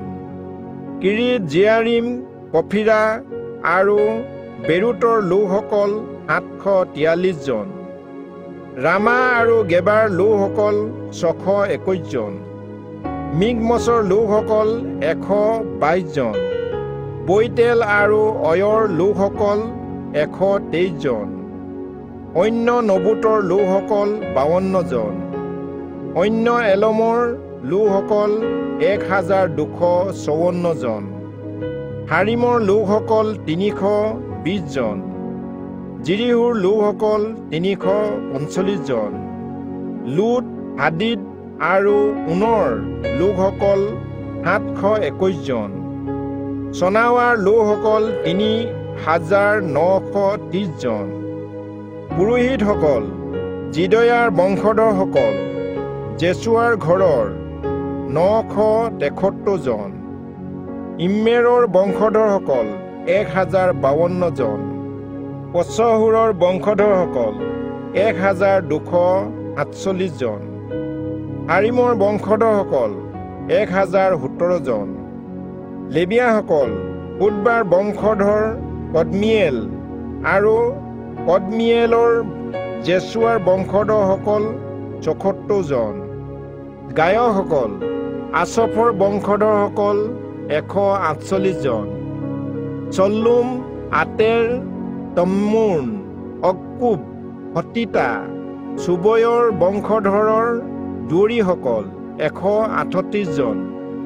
মন্দিৰৰ দাসবোৰ চিহা, হচুফা, তবায়ুত, এৰুছ, চিয়া, পাদুন, লবানা, হগাবা, চলমিয়, হানন, গিদ্দেল, গহৰ, ৰায়া, ৰচিন, একুদা, গৰ্জম, উজ্জা, পাছেহ, বেচয়, মিউনিম, নফুচিম, বকবুক, হকুফা, হহৰ, চচলিত, মহিদা, হচা, বকুচ, চিচৰা, তেম, নচিহ আৰু হতিফাৰ বংশধৰসকল।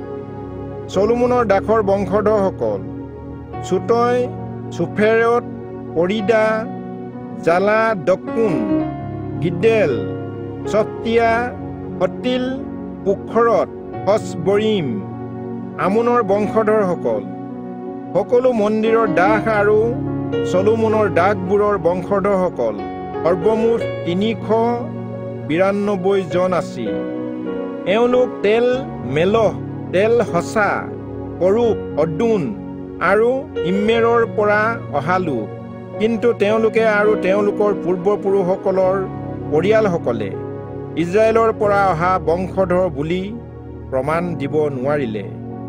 দলায়াৰ, টুবিয়াৰ আৰু নকুদাৰ বংশধৰসকল 642 জন।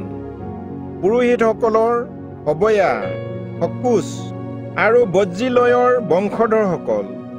বাজ্জিলয়ে গিলিয়দীয়া বাজ্জিলয়ৰ জীয়েক এজনীক বিয়া কৰিছিল আৰু তেওঁলোক নামেৰে মতা হৈছিল। বংশাৱলীত নাম লিখা লোকসকলৰ মাজত এওঁলোকে নিজৰ নিজৰ নাম বিচাৰি নাপালে। সেয়ে তেওঁলোকক অসুচি বুলি গণ্য কৰি পুৰোহিত বাবৰ পৰা আঁতৰোৱা হ'ল। আৰু দেখাধ্যক্ষই তেওঁলোকক ক'লে যে উৰিম আৰু তুম্মিমৰ পুৰোহিতৰ সৈতে যেতিয়ালৈকে তেওঁলোক থিয় নহয় তেতিয়ালৈকে পুৰোহিতে ভগোৱা উৎসৰ্গিত আহাৰ তেওঁলোকক খাবলৈ অনুমতি দিয়া নহয়। সমাজত সমবেত হোৱা লোকসকলৰ সৰ্বমুঠ 42,360 জন আছিল। তাৰ উপৰিও তেওঁলোকৰ 7,337 জন দাস দাসী আছিল। তেওঁলোকৰ 245 জন গায়ক আৰু গায়িকা আছিল। তেওঁলোকৰ 736টা ঘোঁৰা, 245টা খচ্চৰ, 435টা উট আৰু 6,720টা গাধ আছিল। পূৰ্বপুৰুষৰ পৰিয়ালৰ মুখ্য লোকসকলৰ মাজৰ কিছুমানে সেই কামৰ বাবে দান দিলে। দেখাধ্যক্ষই ভঁৰালত 1,000 সোণৰ মুদ্ৰা, 50টা চৰিয়া আৰু পুৰোহিতৰ বাবে 530খন বস্ত্ৰ দিলে। পূৰ্বপুৰুষসকলৰ মুখ্য লোকসকলৰ কিছুমানে কামৰ বাবে ভঁৰালত 20,000 সোণৰ মুদ্ৰা আৰু 2,200 ৰূপ মুদ্ৰা দিলে। অৱশিষ্ট লোকসকলে 20,000 সোণৰ মুদ্ৰা আৰু 2,000 ৰূপৰ মুদ্ৰা আৰু পুৰোহিতৰ বাবে 67খন বস্ত্ৰ দিলে। পুৰোহিত, লেবিয়া, দুৱৰী, গায়ক আৰু কিছু সংখ্যক লোকে, মন্দিৰৰ দাস আৰু সকলো ইজৰাইল লোকে নিজৰ নিজৰ নগৰত বাস কৰিলে। 7ম মাহত ইজৰাইলৰ লোকসকলে নিজৰ নিজৰ নগৰত সংস্থাপন কৰিলে। নহিমিয়া 8 অধ্যায়। লোকসকলক শিক্ষা দিয়া আৰু পজা পৰ্ব পালন কৰা। 7ম মাহত ইজৰাইলৰ সন্তানসকল নিজৰ নগৰত আছিল। জলদুৱাৰৰ আগত থকা মুকলি ঠাইত এটা উদ্দেশ্যৰ কাৰণে সকলো লোকে নিজকে একগোট কৰিলে। ইজৰাইলৰ বাবে জিহুৱাই আদেশ কৰা মুচিৰ ব্যৱস্থা পুস্তক আনিবলৈ তেওঁলোকে ইজৰা অধ্যাপকক ক'লে। 7ম মাহৰ প্ৰথম দিনা ইজৰা পুৰোহিতে সমাজৰ আগলৈ স্ত্ৰী, পুৰুষ আদি যিমান লোকে শুনিব আৰু বুজিব পাৰে তেওঁলোকৰ ওচৰলৈ সেই পুস্তক আনিলে। জলদুৱাৰৰ আগত থকা মুকলি ঠাই ফালে মুখ কৰি স্ত্ৰী, পুৰুষ আদি যিমানেই বুজিব পাৰে তেওঁলোকৰ আগত তেওঁ ৰাতিপুৱাৰে পৰা দুপৰ বেলালৈকে তাক পাঠ কৰিলে। সকলো লোকে সেই ব্যৱস্থা পুস্তকৰ কথা মন দি শুনিলে। ইজৰা অধ্যাপকে এই কাৰ্যৰ কাৰণে সজা এখন ওখ কাঠৰ মঞ্চৰ ওপৰত থিয় হৈছিল।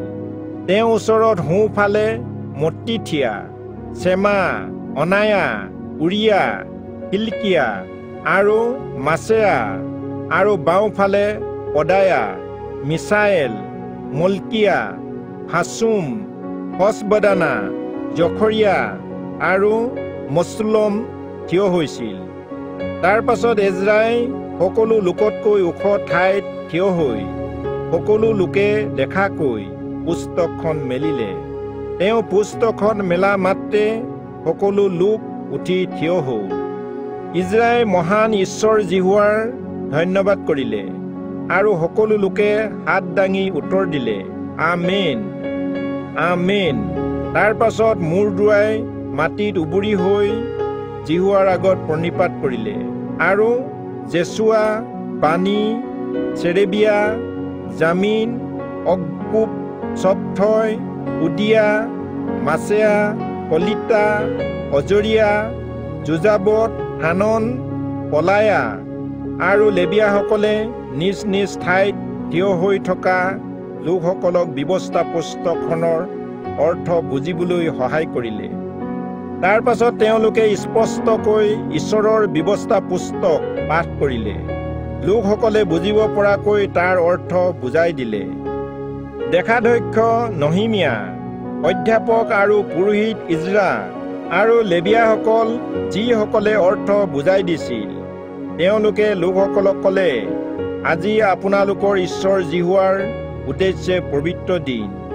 আপোনালোকে শোক নকৰিব আৰু নাকান্দিব। কাৰণ ব্যৱস্থা পুস্তকৰ বাক্য শুনি সকলো লোকে কান্দি আছিল। তেতিয়া নহিমিয়াই তেওঁলোকক ক'লে, যাওক, চৰ্বিজাতীয় বস্তু ভোজন কৰক আৰু মিঠা ৰস পান কৰক, আৰু যাৰ প্ৰস্তুত কৰা একো বস্তু নাই তেওঁলোকৰ কাৰণে কিছু আহাৰ পঠাই দিয়ক। কিয়নো আজি আমাৰ প্ৰভুৰ উদ্দেশ্যে পবিত্ৰ দিন। আপোনালোকে দুখ নকৰিব, কাৰণ জিহুৱাত যি আনন্দ সেয়ে আপোনালোকৰ শক্তি। সেয়ে লেবিয়াসকলে লোকসকলক শান্ত কৰি ক'লে, মনে মনে থাকক, কাৰণ আজি পবিত্ৰ দিন। আপোনালোকে দুখ নকৰিব।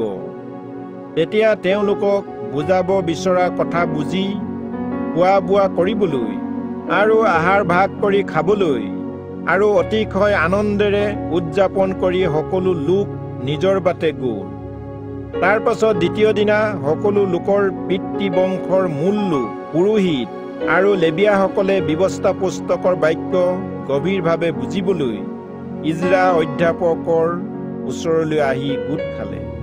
তেওঁলোকে ব্যৱস্থা পুস্তকত লিখা কথাৰ পৰা গম পালে যে কিদৰে মোচীৰ দ্বাৰাই জিহুৱাই আদেশ কৰা অনুযায়ী ইজৰাইলৰ সন্তানসকলে সপ্তম মাহৰ পৰ্বৰ কালত গৃহত থাকিব লাগে। আপোনালোকে ইয়াত লিখাৰ দৰে জেৰুচালেমত আৰু তেওঁলোকৰ সকলো নগৰত এই কথা ঘোষণা কৰি ক'ব লাগে যে অস্থায়ী আশ্ৰয় গৃহ সাজিবৰ কাৰণে পৰ্বতলৈ গৈ জলফাই গছ, বনৰীয়া জিত গছ আৰু মেন্দি গছৰ ডাল, খাজুৰ পাত আৰু ছাঁ দিয়া গছৰ পাত আনক। সেয়ে লোকসকলে ওলাই গৈ সেইবোৰ আনি প্ৰত্যেকে নিজৰ বাবে তেওঁলোকৰ নিজৰ চোতালত, ঈশ্বৰৰ গৃহৰ চোতালবোৰত, জলদুৱাৰ সন্মুখৰ মুকলি ঠাইত আৰু ইফ্ৰাইমৰ দুৱাৰৰ সন্মুখৰ মুকলি ঠাইত গৃহ সাজিলে। সমবেত হোৱা লোকসকলৰ যিসকল বন্দী অৱস্থাৰ পৰা ঘূৰি আহিছিল গৃহ সাজি তাত বাস কৰিলে, কাৰণ নুনৰ পুত্ৰ জেছুৱাৰ দিনৰে পৰা সেই দিনলৈকে ইজৰাইলৰ সন্তানসকলে এই পৰ্ব পালন কৰা নাছিল। সেয়ে অধিক আনন্দ হ'ল। ইজৰাইল প্ৰথম দিনৰে পৰা শেষৰ দিনলৈকে প্ৰতিদিনে ঈশ্বৰৰ ব্যৱস্থা পুস্তক পাঠ কৰিলে। তেওঁলোকে 7 দিন পৰ্ব পালন কৰিলে আৰু বিধি অনুসাৰে অষ্টম দিনা ধৰ্মসভা পালন কৰিলে। নহিমিয়া 9 অধ্যায়। পাপ স্বীকাৰ আৰু নিয়ম স্থাপন। তাৰ পাছত সেই মাহৰ 24 দিনৰ দিনা ইজৰাইলৰ সন্তানসকল সমবেত হৈ লঘোণ দি চট কাপোৰ পিন্ধিলে আৰু তেওঁলোকে নিজৰ মূৰত ধূলি লগালে। ইজৰাইলৰ বংশধৰসকলে বিদেশীসকলৰ পৰা নিজক পৃথক কৰিলে। তেওঁলোকে থিয় হৈ নিজৰ নিজৰ পাপ আৰু তেওঁলোকৰ পূৰ্বপুৰুষসকলৰ অপৰাধ স্বীকাৰ কৰিলে। তেওঁলোকে নিজৰ ঠাইত থিয় হ'ল আৰু দিনৰ 4 ভাগৰ এভাগ সময় তেওঁলোকে ঈশ্বৰ জিহুৱাৰ ব্যৱস্থা পুস্তকখন পাঠ কৰিলে আৰু দিনৰ 4 ভাগৰ আন ভাগ নিজৰ ঈশ্বৰ জিহুৱাৰ আগত প্ৰণিপাত কৰি পাপ স্বীকাৰ কৰিলে। লেবিয়া, জেছুৱা, বানি, কদমিয়েল, চবনিয়া, বুন্নি, চেৰেবিয়া, বানি আৰু কনানীসকলে খটখটিত থিয় হৈ তেওঁলোকৰ ঈশ্বৰ জিহুৱাৰ আগত উচ্চ স্বৰে স্তুতি গীত কৰিলে। তাৰ পাছত লেবিয়াসকলৰ জেছুৱা, কদমিয়েল, বানি, হছবনিয়া, চেৰেবিয়া, উদিয়া, চবনিয়া আৰু পথহিয়াই ক'লে, আপোনালোক উঠক আৰু অনাদি কালৰ পৰা অনন্ত কাললৈকে থকা আপোনালোকৰ ঈশ্বৰ জিহুৱাৰ ধন্যবাদ কৰক। আপোনাৰ গৌৰৱান্বিত নাম আশীৰ্বাদযুক্ত হওক আৰু সকলো আশীৰ্বাদ আৰু প্ৰশংসাতকৈ মৰ্যাদাপূৰ্ণ হওক। আপুনি একমাত্ৰ ঈশ্বৰ জিহুৱা। আপুনি স্বৰ্গ আৰু স্বৰ্গৰো স্বৰ্গ আৰু তাত যুদ্ধৰ বাবে সজ্জিত দূতবোৰৰ সৈতে পৃথিৱী আৰু তাত থকা সকলোকে আৰু সমুদ্ৰ আৰু তাত থকা সকলোকে সৰ্জন কৰিলে। আপুনি তেওঁলোকক জীৱন দান কৰিলে আৰু স্বৰ্গৰ দূতৰ বাহিনীয়ে আপোনাৰ উপাসনা কৰে। আপুনি সেই ঈশ্বৰ জিহুৱা যিজনে অব্ৰাহামক মনোনীত কৰি কলদিয়াসকলৰ দেশ উৰৰ পৰা উলিয়াই আনি তেওঁৰ নাম অব্ৰাহাম ৰাখিছিল।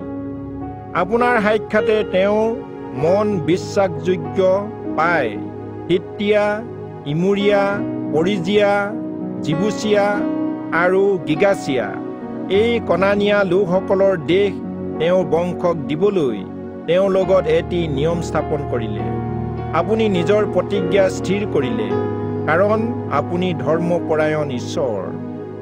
আপুনি মিছৰত থকা আমাৰ ওপৰ পিতৃসকলৰ দুখলৈ দৃষ্টি কৰিছিল আৰু চুব সাগৰৰ কাষত তেওঁলোকৰ কাটৰোক্তি শুনিছিল। আপুনি ফৰোনক, তেওঁৰ সকলো দাসক আৰু তেওঁ দেশৰ সকলো প্ৰজাবোৰক চিন আৰু অদ্ভুত লক্ষণ দেখুৱাইছিল, কাৰণ মিছৰীয়াসকলে তেওঁলোকৰ বিৰুদ্ধে গৰ্ব আচৰণ কৰা কথা আপুনি জানিছিল। কিন্তু আপুনি নিজৰ নাম স্থাপন কৰিলে, যি আজিও একেদৰে আছে। আপুনি তেওঁলোকৰ আগত সমুদ্ৰক দুভাগ কৰিছিল, সেয়ে তেওঁলোক যেন সমুদ্ৰৰ মাজেদি শুকান বাটেৰে যাব পাৰে। কিন্তু তেওঁলোকৰ পাছত এদি অহাবোৰক হ'লে গভীৰ জলত শিল পেলোৱাৰ দৰে পেলালে। আপুনি ৰাতি অগ্নিস্তম্ভৰ দ্বাৰাই তেওঁলোকৰ পথ পোহৰ কৰি আৰু দিনত মেঘস্তম্ভৰ দ্বাৰাই ছাঁ দি তেওঁলোকক আগুৱাই নিলে। আপুনি চিনয় পৰ্বতলৈ নামি আহিছিল আৰু তেওঁলোকৰ সৈতে স্বৰ্গৰ পৰাও কথা পাতিছিল।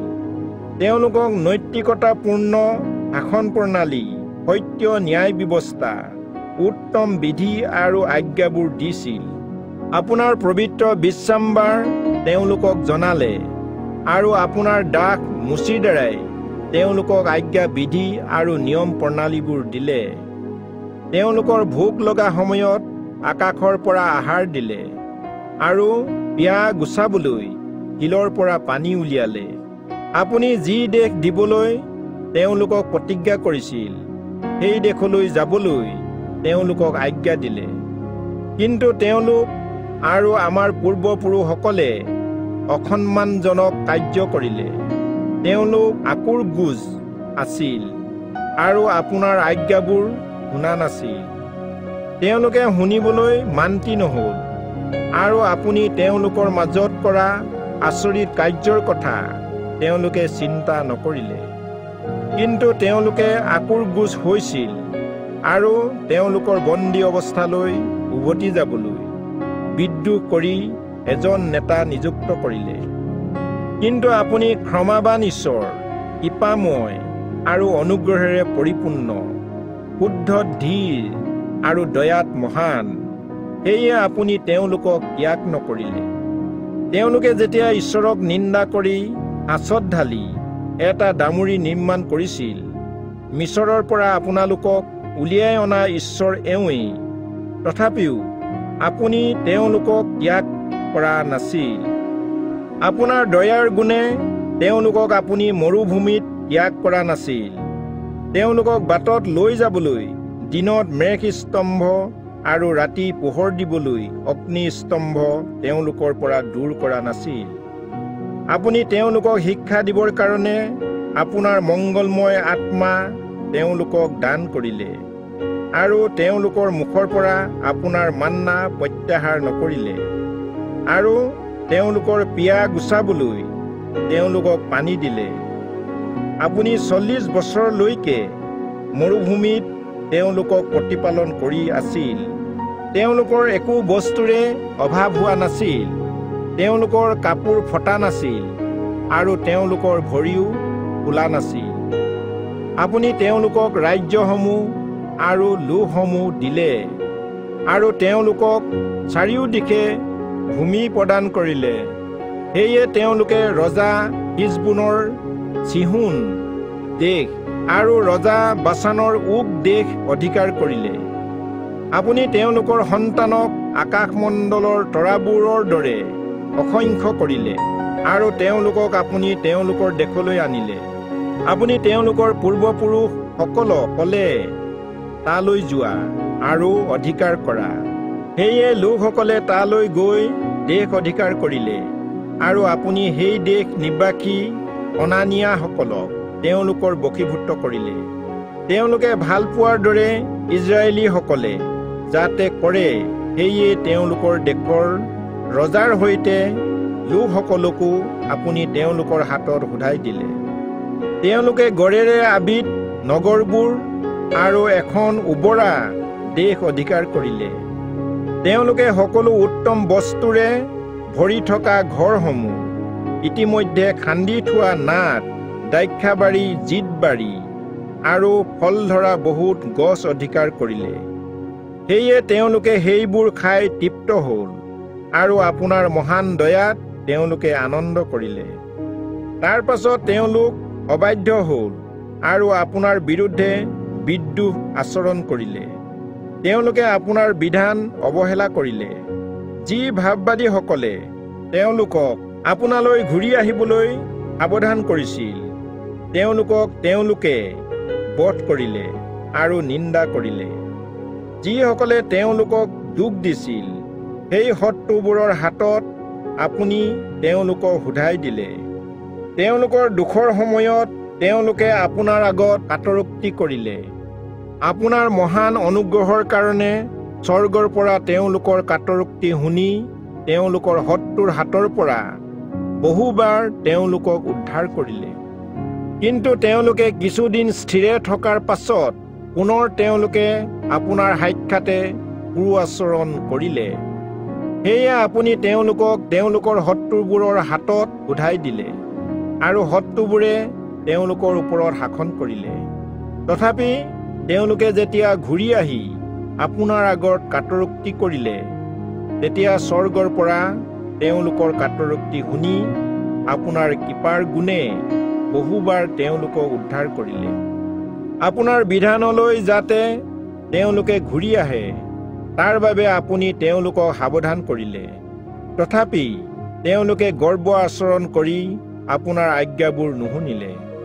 যিসকলে আপোনাৰ বিধান পালন কৰে তেওঁলোকে জীৱন লাভ কৰে, কিন্তু তেওঁলোকে সেই বিধানৰ বিৰুদ্ধে পাপ কৰিলে। তেওঁলোকে বিধানবোৰ পালন নকৰিলে, তালৈ মনোযোগো নিদিলে, আনকি তেওঁলোকে সেইবোৰ নুশুনিলেও। আপুনি অনেক বছৰ তেওঁলোকৰ লগত থাকি তেওঁলোকক সহন কৰিলে আৰু ভাৱবাদীৰ দ্বাৰাই আপোনাৰ আত্মাৰে তেওঁলোকক সাৱধান কৰিলে। কিন্তু তেওঁলোকে নুশুনিলে, সেয়ে তেওঁলোকক চুবুৰীয়া দেশৰ লোকৰ হাতত উঠাই দিলে। কিন্তু আপোনাৰ মহান অনুগ্ৰহৰ বাবে আপুনি তেওঁলোকক সম্পূৰ্ণভাৱে শেষ নকৰিলে আৰু ত্যাগো নকৰিলে, কিয়নো আপুনি দয়ালু আৰু কৃপাময় ঈশ্বৰ। সেয়ে এতিয়া হে আমাৰ মহান পৰাক্ৰমী আৰু ঐশ্বৰ্যৱান ঈশ্বৰ, আপুনি নিয়ম ৰক্ষা কৰোতা ঈশ্বৰ আৰু আপোনাৰ প্ৰেম সদাকাললৈকে একেই। ৰজা অশ্বৰীয়াৰ ৰাজত্ব কৰা দিনৰ পৰা আজিলৈকে আমাৰ ৰজা, কোঁৱৰ, পুৰোহিত, ভাৱবাদী, আমাৰ পূৰ্বপুৰুষ আৰু আপোনাৰ সকলো লোকৰ ওপৰলৈ অহা দুখ যাতনা আপোনাৰ দৃষ্টিত যেন নগণ্য নহয়। আমাৰ ওপৰত ঘটা সকলো বিষয়ত আপুনি ন্যায়বান আছিল, কিয়নো আপুনি সত্যতাৰে ব্যৱহাৰ কৰিলে, কিন্তু আমি কুআচৰণ কৰিলোঁ। আমাৰ ৰজা, কোঁৱৰ, পুৰোহিত আৰু আমাৰ পূৰ্বপুৰুষসকলে আপোনাৰ বিধান পালন নকৰিলে। আপোনাৰ বিধান আৰু আজ্ঞা অনুসাৰে সাৱধান কৰা কথালৈও তেওঁলোকে মনোযোগ নিদিলে। এনেকি তেওঁলোকৰ নিজৰ ৰাজ্যত তেওঁলোকে যেতিয়া আপোনাৰ মহান দয়াত তেওঁলোকক দিয়া বৃহৎ আৰু ওপৰা দেশ উপভোগ কৰিছিল, তেতিয়াও তেওঁলোকে আপোনাৰ সেৱা ভক্তি কৰা নাছিল আৰু তেওঁলোকৰ কুআচৰণ ত্যাগ কৰা নাছিল। বৰ্তমান আমি বন্দী। আপুনি আমাৰ পূৰ্বপুৰুষসকলক ইয়াৰ ফল আৰু উত্তম বস্তু উপভোগ কৰিবলৈ দিছিল। চাওক, আমি সেই দেশতেই বন্দী হৈ আছো। আমাৰ পাপৰ বাবে আমাৰ ওপৰত নিযুক্ত কৰা ৰজাসকললৈ আমাৰ দেশত উৎপন্ন হোৱা উত্তম শস্যবোৰ যায়। তেওঁলোকে ভাল পোৱাৰ দৰেই আমাৰ শৰীৰৰ আৰু আমাৰ জীৱ জন্তুবোৰৰ ওপৰত ৰাজত্ব কৰে। সেয়ে আমি বৰ দুখত আছো। এই সকলোৰ কাৰণে আমি লিখিতভাৱে প্ৰতিজ্ঞাবদ্ধ হলো। আমাৰ কোঁৱৰ, লেবিয়া আৰু পুৰোহিতসকলৰ নামেৰে সেই নথিপত্ৰ মোহৰ মৰা হ'ল। নহিমীয়া 10 অধ্যায়। যিসকলৰ নাম মোহৰ মৰা আছিল তেওঁলোক হ'ল হখলিয়াৰ পুত্ৰ নহিমীয়া, তেওঁ দেখাধ্যক্ষ আছিল। পুৰোহিত ছিদিকিয়া, চৰায়া, অজৰিয়া, জিৰিমিয়া, পচহুৰ, অমৰিয়া, মলকিয়া, কট্টুচ, ছবনিয়া, মল্লুক, হাৰিম, মৰেমুত, উবদিয়া, দানিয়েল, গিনথুন, বাৰুক, মুছুলম, অবিয়া, মিয়ামিন, মাজিয়া, বিলগয় আৰু সময়া এওঁলোক পুৰোহিত আছিল। লেবিয়া লোকসকল অজনিয়াৰ পুত্ৰ জেছুৱা, হেনাদদৰ পৰিয়ালৰ বিন্নুই, কদমিয়েল আৰু তেওঁলোকৰ লগৰীয়াসকল চবনিয়া, হুদ্দিয়া, কলিতা, পলায়া, হানন, মিখা, ৰহুব, হছবিয়া, জক্কুৰ, চেৰেবিয়া, চবনিয়া, হুদ্দিয়া, বানী, বনিনু। লোকসকলৰ মাজৰ মুখ্য লোক পৰিউচ, পহত মোৱাব, এলম, জত্তু, বানী, বুন্নি, অজগদ, বেবয়, অদুনিয়া, বিগবয়, আদিন, আতেৰ, হিচকিয়া, অজুৰ, হুদিয়া, হাচুম, বেচয়, হাৰিফ, অনাথুত, নুবয়, মকপিয়াৰ্ছ, মছলম, হেজিৰ, মছেজবেল, চাদুক, জদ্দুৱা, পলটিয়া, হানন, অনায়া, হুছেয়া, হননিয়া, হচুব, হল্লুহেচ, পিলহা, চুবেক, ৰহুম, হছবনা, মাছেয়া, অহিয়া, হানন, আনন, মল্লুক, হাৰিম আৰু বানা। অৱশিষ্ট লোকসকল যেনে পুৰোহিত, লেবিয়া, দুৱৰী, গায়ক, মন্দিৰৰ দাস আৰু যিসকলে ওচৰ চুবুৰীয়া দেশৰ পৰা নিজকে পৃথক কৰিলে, তেওঁলোকে নিজকে ঈশ্বৰৰ বিধিত প্ৰতিজ্ঞাবদ্ধ হ'ল। তেওঁলোকৰ ভাৰ্যা ল'ৰা ছোৱালীসকল যাৰ বুজিব পৰা শক্তি আৰু জ্ঞান আছিল, তেওঁলোকৰ ভাইসকল আৰু প্ৰধান লোকসকলৰ সৈতে তেওঁলোক একেলগ হৈ ঈশ্বৰৰ দাস মুচিয়ে দিয়া হাও আৰু প্ৰতিজ্ঞাৰ যোগেদি বাধ্যত পৰি ঈশ্বৰৰ ব্যৱস্থা অনুসাৰে চলিলে। আমাৰ ঈশ্বৰৰ আজ্ঞা, শাসন প্ৰণালী আৰু বিধিবোৰ নিৰীক্ষণ কৰি পালন কৰিবলৈ প্ৰতিজ্ঞাবদ্ধ হ'ল। আমি প্ৰতিজ্ঞা কৰোঁ যে আমি আমাৰ ছোৱালীক আন দেশৰ লোকলৈ বিয়া নিদিওঁ আৰু আমাৰ পুত্ৰৰ বাবেও আন দেশৰ ছোৱালী বিয়া কৰাই নানো। আমি এয়াও প্ৰতিজ্ঞা কৰোঁ যে আন দেশৰ লোকসকলে যদি বিশ্বাম্বাৰে কোনো বস্তু বা শস্য বেচিবলৈ আনে, তেওঁলোকৰ পৰা বিশ্বাম্বাৰ বা আন পবিত্ৰ দিনতো আমি সেইবোৰ নিকিনো। প্ৰতি সপ্তম বছৰত আমি খেতি নকৰোঁ। আন যিহুদীসকলৰ লগত চুক্তি কৰা সকলো ধাৰ আমি ৰেহাই দিম।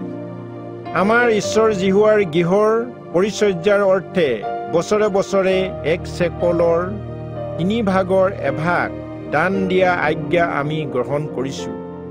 তাৰ বাবে দৰ্শন পিঠা, প্ৰতিদিনৰ শস্য নৈবেদ্য, বিশ্বাম্বাৰৰ হোম বলি, 9 জোনৰ আৰু নিৰ্ধাৰিত পৰ্ববোৰ, পবিত্ৰ নৈবেদ্যৰ আৰু ইজৰাইলক প্ৰায়শ্চিত্ত কৰিবৰ অৰ্থে পাপাৰ্থক বলি দিয়া আদি আমাৰ ঈশ্বৰ গৃহৰ সকলো কাৰ্যৰ কাৰণে এই সকলো কৰিম।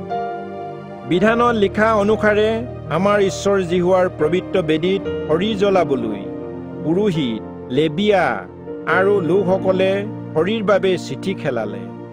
আমাৰ পৰিয়াল অনুসাৰে বছৰে বছৰে নিৰূপণ কৰা সময়ত আমাৰ ঈশ্বৰৰ জিহুৱাৰ গৃহলৈ খৰি আনিবলৈ চিঠি খেলাৰ যোগেদি বাছনিল হ'ল।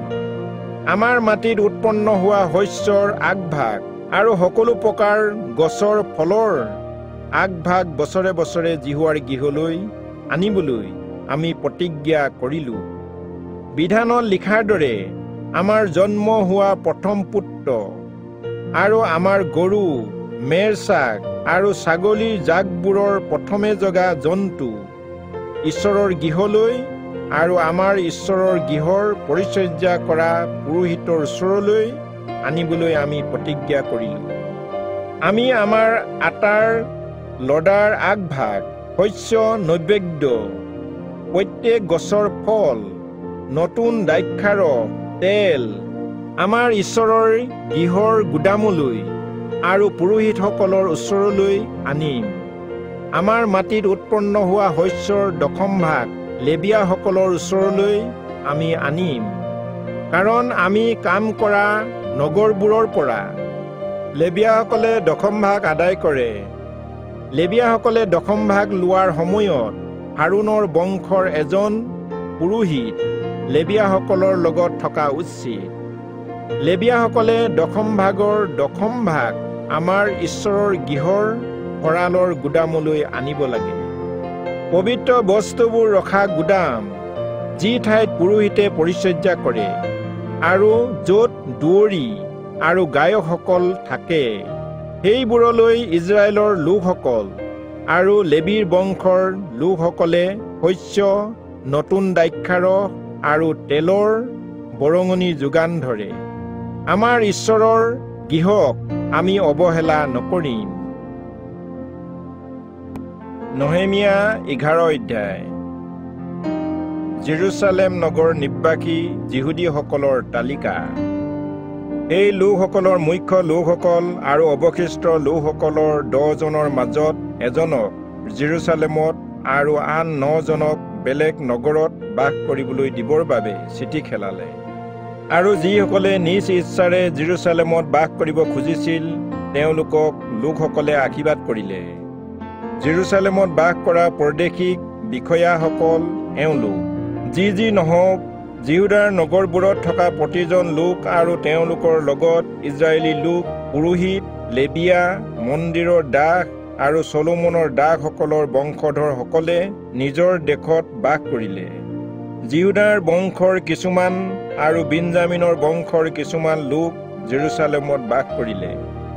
জিহুদাৰ পৰা অহা লোকসকলৰ অন্তৰ্ভুক্তসকল: পেৰছৰ বংশৰ মহলেলৰ পুত্ৰ ছফতিয়া, ছফতিয়াৰ পুত্ৰ অমৰিয়া, অমৰিয়াৰ পুত্ৰ জখৰিয়া, জখৰিয়াৰ পুত্ৰ উজিয়া আৰু উজিয়াৰ পুত্ৰ অথায়া। আৰু তাত চিলুনিয়াৰ পুত্ৰ জখৰিয়া, জখৰিয়াৰ পুত্ৰ জোৱাৰিব, জোৱাৰিবৰ পুত্ৰ অদায়া, অদায়াৰ পুত্ৰ হজায়া, হজায়াৰ পুত্ৰ কলহুজি, কলহুজিৰ পুত্ৰ বাৰুক আৰু বাৰুকৰ পুত্ৰ মাছেয়া আছিল। জেৰুচালেম নিবাসী পেৰছৰ পুত্ৰসকল সৰ্বমুঠ 468 জন।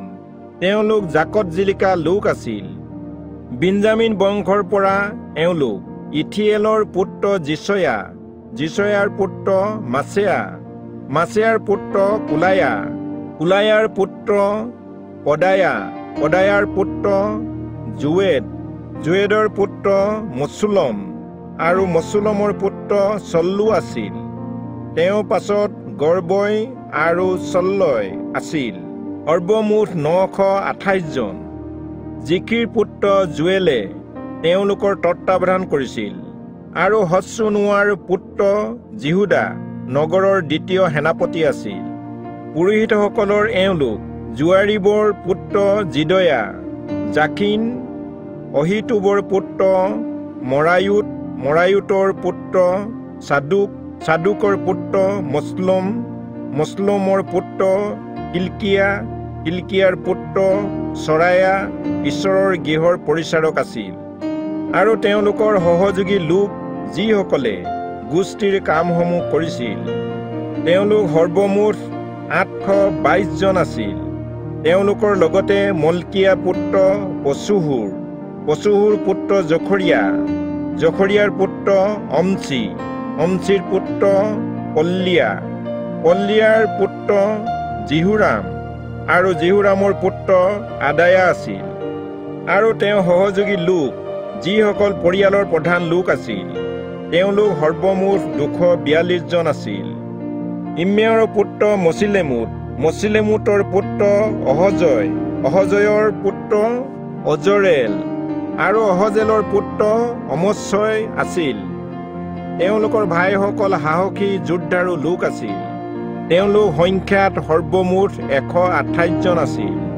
হগদুলিমৰ পুত্ৰ জবদিয়েল তেওঁলোকক নেতৃত্ব দিয়া বিষয়া আছিল। আৰু লেবীয়াসকলৰ পৰা বুন্নিৰ পুত্ৰ হছবিয়া, হছবিয়াৰ পুত্ৰ অজিকাম, অজিকামৰ পুত্ৰ হছুৰ, হছুৰৰ পুত্ৰ চময়া আছিল। লেবীয়াসকলৰ মুখ্য লোকসকলৰ পৰা চফথয়, আৰু যোজাবত আছিল, আৰু তেওঁলোক ঈশ্বৰৰ গৃহৰ বাহিৰৰ কামৰ দায়িত্বত আছিল। মিখাৰ পুত্ৰ আছিল মত্তনিয়া, মিখা আছিল জব্দিৰ পুত্ৰ।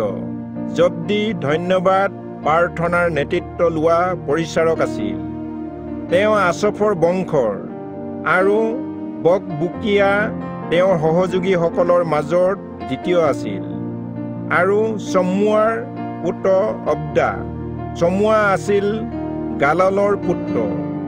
গালাল আছিল জিদ্দুথুনৰ পুত্ৰ। পবিত্ৰ নগৰত থকা লেবিয়াসকল সৰ্বমুঠ 284 জন আছিল। দুৱৰীসকল অক্কুব, তলমুন আৰু তেওঁলোকৰ সহযোগীসকল। তেওঁলোকে দুৱাৰবোৰত পহৰা দিছিল। তেওঁলোক সৰ্বমুঠ 172 জন আছিল। আৰু ইজৰাইলৰ অৱশিষ্ট সকলো লোক, পুৰোহিত, জিহুদাৰ সকলো নগৰত থকা লেবিয়াসকল প্ৰতিজনে নিজৰ নিজৰ উত্তৰাধিকাৰ সূত্ৰে পোৱা ঠাইত বাস কৰিছিল। মন্দিৰৰ কৰ্মচাৰীসকলে ওফেলত বাস কৰিছিল, আৰু তেওঁলোকৰ দায়িত্বত চিহা ও গিম্পা আছিল। ঈশ্বৰৰ গৃহত সেৱা কাৰ্য কৰা গায়কসকল আছফৰ বংশৰ আছিল। আছফৰ বংশৰ মিখা, মিখাৰ পুত্ৰ মত্তনিয়া, মত্তনিয়াৰ পুত্ৰ হছবিয়া, হছবিয়াৰ পুত্ৰ বানী, আৰু বানীৰ পুত্ৰ উজি। উজিৰ লেবিয়াসকলৰ প্ৰধান কৰ্মচাৰী আছিল, আৰু তেওঁ জেৰুচালেমৰ সেৱা কাৰ্য কৰিছিল। তেওঁলোক ৰজাৰ আজ্ঞাৰ অধীনত আছিল, আৰু গায়কসকল প্ৰতিদিনৰ আৱশ্যক অনুসাৰে কঠোৰ আজ্ঞা দিয়া হৈছিল। আৰু জিহুদাৰ পুত্ৰ জেৰহ, জেৰহৰ বংশৰ মছেজবেলৰ পুত্ৰ পথহিয়া লোকসকলৰ সকলো বিষয়ৰ বাবে ৰজাৰ ওচৰত থাকিছিল। তেওঁলোকৰ গাঁও আৰু পথাৰবোৰৰ কাৰণে জিহুদাৰ লোকসকলৰ মাজৰ কিছুমান লোক কিৰিয়ত অব্ৰ আৰু ইয়াৰ গাঁওবোৰত, দিবোন আৰু ইয়াৰ গাঁওবোৰত, জিকবুচেল আৰু ইয়াৰ গাঁওবোৰত বাস কৰিছিল। তেওঁলোকে জেছুৱা, মোলাদাত, বৈত পেলততো বাস কৰিছিল। হছৰ চোৱাল, বেৰচেবা আৰু ইয়াৰ গাঁওবোৰত, আৰু চিগলক, মকুনা আৰু তাত থকা গাঁওবোৰত তেওঁলোকে বাস কৰিছিল। ঐন ৰিমোন, জৰাহ, জমুত, জানু, অদ্দুলমত আৰু সেইবোৰত থকা গাঁওবোৰত, লাখিছত থকা পথাৰবোৰ, অজেকা আৰু তাত থকা গাঁওবোৰত বাস কৰিছিল। এইদৰে তেওঁলোকে বেৰচেবাৰ পৰা হিন্নুমৰ উপত্যকালৈকে বাস কৰিছিল। বিন্যামিনৰ লোকসকল গেবাৰ পৰা আৰম্ভ কৰি মিকমছ, অয়াত, বৈত-এলত আৰু তাত থকা গাঁওবোৰত বাস কৰিছিল। তেওঁলোকে অনাথোত, নোক, অননিয়াতো তেওঁলোক বাস কৰিছিল। হাছুৰ, ৰামা, গিত্তয়িম, হাদিদ, চবুৰিম, নবলাত, লুট, উন্নু আৰু শিল্প কৰ্ম কৰা সকলৰ উপত্যকাত বাস কৰিছিল। জিহুদাত বাস কৰা কিছুমান লেবিয়া লোক বিন্যামিন লোকসকলৰ বাবে নিযুক্ত কৰা হৈছিল। নহিমিয়া 12 অধ্যায়। জৰুবাবিলৰ লগত অহাসকলৰ তালিকা গড় প্ৰতিষ্ঠা কৰা। চলটিয়েলৰ পুত্ৰ জৰুবাবিল আৰু জেছুৱাৰ লগত অহা পুৰোহিত আৰু লেবিয়াসকল এওঁলোক চৰায়া, জিৰিমিয়া, ইজৰা, অমৰিয়া, মল্লুক, হত্তুচ, চখনিয়া, ৰহুম আৰু মৰেমুত, ইদ্দু, গিনথুই, অবিয়া, মিয়ামিন, মাদিয়া, বিলগা, চমুইয়া, জুৱাৰিব, জিদয়া, চল্লু, আমুক, হিলকিয়া আৰু জিদয়া। এওঁলোক পুৰোহিতসকলৰ মুখ্য লোক আৰু জেছুৱাৰ দিনত তেওঁলোকৰ সহযোগী আছিল। লেবিয়াসকল জেছুৱা, বিন্নুই, কদমিয়েল, চেৰিবিয়া, জিহুদা আৰু মত্তনিয়া। এই মত্তনিয়া আৰু তেওঁৰ সহযোগীসকল ধন্যবাদৰ গীত গোৱাসকলৰ দায়িত্বত আছিল। বকবুকিয়া আৰু উন্নু তেওঁলোকৰ সহযোগী আছিল। উপাসনাৰ সময়ত তেওঁলোকৰ বিপৰীতে তেওঁলোক থিয় হৈছিল। জোৱাদাৰ পিতৃ ইলিয়াচিব, ইলিয়াচিবৰ পিতৃ জোৱাকিম, জোৱাকিমৰ পিতৃ জেছুৱা, যদুৱাৰ পিতৃ জোনাথন আৰু জোনাথনৰ পিতৃ জোৱাদা আছিল। জোৱাকিমৰ দিনত পুৰোহিত এওঁলোক পিতৃ পৰিয়ালৰ মুখ্য লোক আছিল। চৰায়াৰ মুখ্য লোক মৰায়া, জিৰিমিয়াৰ মুখ্য লোক হন্নিয়া, এজাৰ মুখ্য লোক মছলুম, অমৰিয়াৰ মুখ্য লোক জিহুহানন, মাল্লুকিৰ মুখ্য লোক জোনাথন, চবনিয়াৰ মুখ্য লোক জোচেফ, একাদিকৰ্মে হাৰিমৰ মুখ্য লোক অদনা, মৰায়ুতৰ মুখ্য লোক ইলকয়, ইদ্দুৰ মুখ্য লোক জখৰিয়া, গিনথুনৰ মুখ্য লোক মছুলুম, অবিয়াৰ মুখ্য লোক জিখি। তেওঁলোকৰ মাজত মিন্নামিনৰো এজন মুখ্য লোক আছিল। মুৱাদিয়া মুখ্য লোক পিলতয়, বিলগাৰ মুখ্য লোক চমুৱা, চমৰীয়াৰ মুখ্য লোক জিহুনাথন, জুৰিয়াৰিবৰ মুখ্য লোক মত্তনয়, জিদয়াৰ মুখ্য লোক উজি, চল্লয়ৰ মুখ্য লোক কল্লয়, আমুকৰ মুখ্য লোক এবৰ, হিলকিয়াৰ মুখ্য লোক হছবিয়া, জিদয়াৰ মুখ্য লোক নথনেল আছিল। ইলিয়াচিবৰ দিনত লেবিয়াসকল ইলিয়াচিব, জোয়াদা, জোহানন আৰু যদুৱা এওঁলোক পৰিয়ালৰ মুখ্য লোক বুলি লিপিবদ্ধ কৰা হৈছিল। পাৰস্যৰ ৰজা দাৰিয়াবছৰ ৰাজত্বৰ সময়ত পুৰোহিতসকলৰ নাম লিপিবদ্ধ কৰা হৈছিল। লেবীৰ বংশৰ লোকসকল আৰু পৰিয়ালৰ মুখ্য লোকসকলৰ নাম ইলিয়াচিবৰ পুত্ৰ জোহাননৰ দিনলৈকে ইতিহাস পুস্তকত লিপিবদ্ধ কৰা আছিল। লেবিয়াসকলৰ মুখ্য লোক হছবিয়া, চেৰেবিয়া, কদমিয়েলৰ পুত্ৰ জেছুৱা। তেওঁলোকৰ সহকৰ্মীৰ সৈতে তেওঁলোক ঈশ্বৰৰ লোক দাউদৰ আজ্ঞা পালন কৰি ভাগে ভাগে সঁহাৰি জনাই তেওঁলোকৰ বিপৰীতে থিয় হৈ ঈশ্বৰৰ স্তুতি প্ৰশংসা কৰিছিল। মতনিয়াৰ বকবুকিয়া, উবদিয়া, মছুলম, তলমুন আৰু অকুব দৌৰি হৈ গুদামবোৰৰ দুৱাৰত থিয় হৈ পহৰা দিছিল। জোচাদকৰ পুত্ৰ জেছুৱা, জেছুৱাৰ পুত্ৰ জোৱাৰিকিমৰ দিনত আৰু দেখাধ্যক্ষ নহemীয়াৰ দিনত পুৰোহিত আৰু অধ্যাপক ইজৰা তেওঁলোক সকলোৱে সেৱা কাৰ্য কৰিছিল। জেৰুচালেমৰ দেৱাল উৎসৰ্গ কৰাৰ সময়ত লেবিয়াসকল যি ঠাইত আছিল তাৰ পৰাই উচ্চধ্বনি কৰিছিল। আনন্দ, ধন্যবাদ প্ৰাৰ্থনা, স্তুতি গীত, তাল, বেহেলা ও বীণাৰে উৎসৰ্গৰ উৎসৱ পালন কৰিবলৈ লেবিয়াসকলক জেৰুচালেমলৈ আনিছিল। জেৰুচালেমৰ চাৰিও দিশৰ জিলা আৰু নতুফাটীয়াসকলৰ গাঁওবোৰৰ পৰা গায়কসকলক সমবেত হৈ একগোট হ'ল। তেওঁলোক বৈত গিলগল, গেবা আৰু অজমাবতৰ পথাৰৰ পৰাও আহিল।